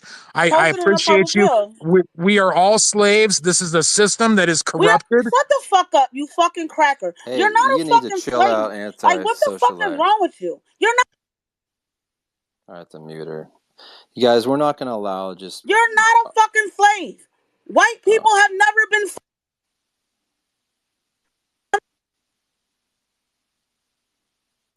I did it again, Well, brother. This went we're gonna off wrap in this multiple up. tangents. Yeah, we're gonna wrap this up. Yeah. So, just to wrap it up. This is hey, look, hey, brother, real Yeah, quick. This is what's going to happen as we get yeah. closer. As we get closer, this is the type of rhetoric and divisiveness we're going to get. So we just got to know how to handle it and how to check it. So No, this is a good example, a good learning moment, because the bottom yep. line is, if we want to defend this country, we can't defend another country. If we want to defend this country, at least, or our counties, or our states, we got to realize the common ground we have. The Constitution is the law of the land. It guarantees equal rights. It's colorblind. I know we all have different history, different conditions that we want, but the bottom line is we're all equal under the law. Unfortunately, we've Amen. got the real enemy is the elite that have been controlling behind the shadows, that are actually encouraging this division of us fighting each other. And they're the ones Well that said. are actually, ironically, they're the ones that are not equal under the law. They believe they're above the law, and they can do whatever they want to. And you can see that. You can see that in the courts. They got off, and it's not just black or white people. There's an elite that is colorblind. They're a syndicate of people that are networking together to not only take down the United States, but to take down countries throughout the whole world, set up a global socialist government. And the United States is the Last we bastion. had this constitution. They did not foresee the fact, or these elites never considered that people, low blue collars, normal people like you and me, would have the intelligence to discover our rights from God, stand up for it, and in love stand together in communities and retain liberty for our families and our communities. So we that's we are being invaded. This is systematically the same people that ran the slave, and ironically, the same people that ran the same syndicate that ran slavery across the Atlantic is the same NGOs. It traces all the way back to the same groups of people that are facilitating trafficking through our borders right now. They're an enemy behind the shadows. They stay hidden, and they keep us. They know if they keep us fighting each other, they're the ones that they're never going to be exposed. This space is about exposing these NGOs and these corrupt actors that are paid off, whether they're in our state and our counties and at the federal level, and they're getting paid off to sell our country out. And so it's up to us. And what's sad, and everybody that's listening, I don't care if you're black, you're white, you're Asian, you're Hispanic, it doesn't matter. Anybody that comes on this space in a divisive fashion, you will be removed from it. This is for unity. This is to fight the right enemy, in which my brother Chris just stated beautifully. And if you're to come on here spouting that rhetoric, and divisiveness and hatred, we won't tolerate it. So go somewhere else with that, guys. All right? Yeah, when we're divided, we're weak. And when we're weak, we get taken over. And when we realize who we are as human beings, and in this case, American citizens, and we come together and we know our authority from God and our authority from the law, we're strong. And we're, especially when we're able to protect ourselves, we're indestructible. So, Amen, brother. we're going to close in prayer. And Storm, thanks so much for coming and for all the hard work you do. And support her, support what she's doing at the border. If any people listening to this want to know what's going on in the southern border, she's got eyes on the group of people down there that you can follow to see that the military-aged people from all across the country are being allowed right into our country.